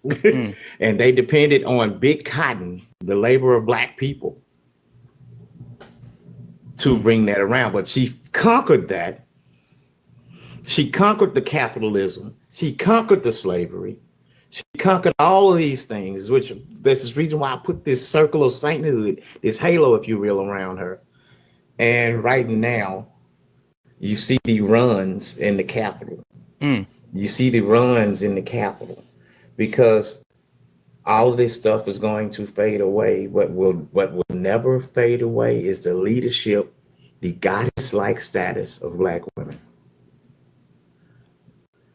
And that's what that was. Even the shape of it. Can everyone see the shape of the? Yes, it's a tombstone. Yeah, that's amazing. It's a tombstone. You know why? Woo! Tombstones represent death, but the painting brought life. This woman has the power to breathe life out of life into death, to make something out of nothing. That's how powerful. So that's what that was my Juneteenth painting and print. I won't do any selling on your live, but I'm just gonna say, listen, this throw is it out beautiful. there. Again, Black excellence is, Black excellence. There is a cost for our labor. Our labor is not free. So, I mean, if you guys got plugs, plug them. Yeah. Okay. Well, the print is available only this June. By Monday, it'll be 300. Today it was supposed to be 200, but I have it for 150. The prints are available. They're going to appear on the print as an 18 by 24. There's going to be white around it because it's a tombstone, so it's not going to be. So you're going to have a tombstone shape on a white print. And if you are interested in it, inbox me and I'll tell you how you can get it, because it's not on the website yet. I just got back from Dallas. That's why I was a little late. I was on I-45 for a while. So, but and there we have it. I'm going to pass it back to you. Yeah. Listen, I've seen you working on that on your lives, and for you to debut it here is such an honor. It was breathtaking, absolutely gorgeous. And for me, someone who has no artistic ability whatsoever, it always blows my mind when I see the creation that people and when they bring their art to life. It's always so amazing. Smitty, Adorna, anything that either one of you want to plug or bring to anyone's attention, anything at all? Oh, sure. It's in my my PFP, rethinkbias.com. It's just a little, it's not a newsletter, but I provide monthly content. So my thoughts on current events, history, some of the stats that I provide. So I provide interactive worksheets. I'd created a implicit bias bingo card that I created myself. Insightful blogs. I do infographics, little write-ups, blog posts, stuff. So if you'd like to subscribe to that, feel free. Rethinkbias.com. Thanks. Boom. Schmitty? No plug, but just again, I know I sound like a broken record, but I appreciate the opportunity, appreciate the fellowship with Dentrell and Adorna. I thought it was an incredible discussion, and I know you have a highly engaged audience paying attention to everything that's going on. I will just say really quick, I'm in LA and it's difficult out here right now. It's difficult. The soul of the city is literally being ripped out from under us. And so just, check in on us. That's all I would say. That's about it. Absolutely, absolutely, guys. Well, listen, for the people that are still listening, one, make sure that you are following these amazing creators. Again, they do their own thing, their own lives. They host, they interact in certain spaces. Make sure that you follow them. Make sure that you actually support them, right? I mean, again, not just here today, not just hitting their sending them gifts here today, not just hitting their pay links, which I hope you guys were hitting their pay links, but hitting their pay links here today, but like period, right? Anytime that you see these people out here laboring, make sure that you show them some love, show them some appreciation, because again, this is not easy. I know it looks easy. I know it might seem pretty straightforward, but I promise you, the way that you have to cultivate these conversations, whether it be debate, whether it be hosting, whether it be just engaging in certain aspects, it takes a lot of time, energy, and effort. And if you actually enjoy the people that you follow, make sure that you're appreciating them. With that being said, I'm gonna drop you guys down. Thank you so much again for being here. Thank you for all your time, energy, and effort. I really, truly, truly appreciate each and every one of you. And just pay attention. It's something coming all three your way. I'll just say that. All right. Thank you all. I appreciate you. Appreciate you. Thank you, brother. Appreciate you.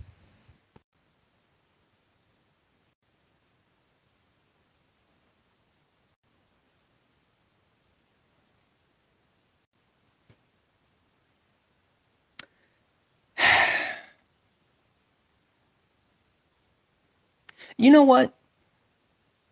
I'll say this. Because for those who watched my live yesterday, right, and how like it kind of went from a debate to like what happened and blah blah blah blah blah blah, and I was a little bit despondent, right? I was a little bit discouraged, to say the least, right, at the end of my live yesterday because of what's happening here in America today and what happened in real time when watching that live.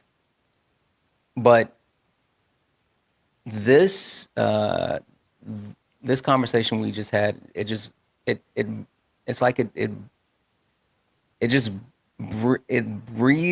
breathes life into me. I couldn't, this far exceeded any expectation that I had. And when I invited the people here to join this conversation, I thought that it would be good. I thought that it would be impactful. I thought it would be necessary. But God damn it, I didn't think it would give me chills. And literally at different points of this conversation, I have literally gotten chills from the words and the knowledge and the experiences and just everything that this live provided. So I'm honored, literally honored that I was just able to share time and space with those three amazing creators. And I'm honored to have all of you here, right? You guys literally hung out the whole time. You engaged the entire time with not only like the things that I said for you guys to do, with tapping the screen, with sharing the live, with them up, your questions in the chat, your engagement in the chat, your willingness to listen and learn was so beautiful. And I appreciate each and every one of you for that. So that being said, we're going to get out of here. We're going to call it walk off home run. It was so damn good. Guys, thank you. Thank you all. Thank you for being here. Make sure this is the main account. Make sure you hit the follow. If you see follow up here, that means you're not following this account, right? This is the main account now. Make sure you are following this account. Hit that follow button. Turn on the notification so you know when I go live. Hit that notification thing. If you go in, it'll say like notify or whatever. It'll notify you when I go live. And, you can always catch me in these TikTok streets. Anyway, guys, thank you so much. I'm gonna go eat some food. I have not ate, and so I'm gonna go eat. Guys, thank you for all the taps, the likes, the love. Just thank you for being here. Thank you for engaging in this important space. I love you all, and as always.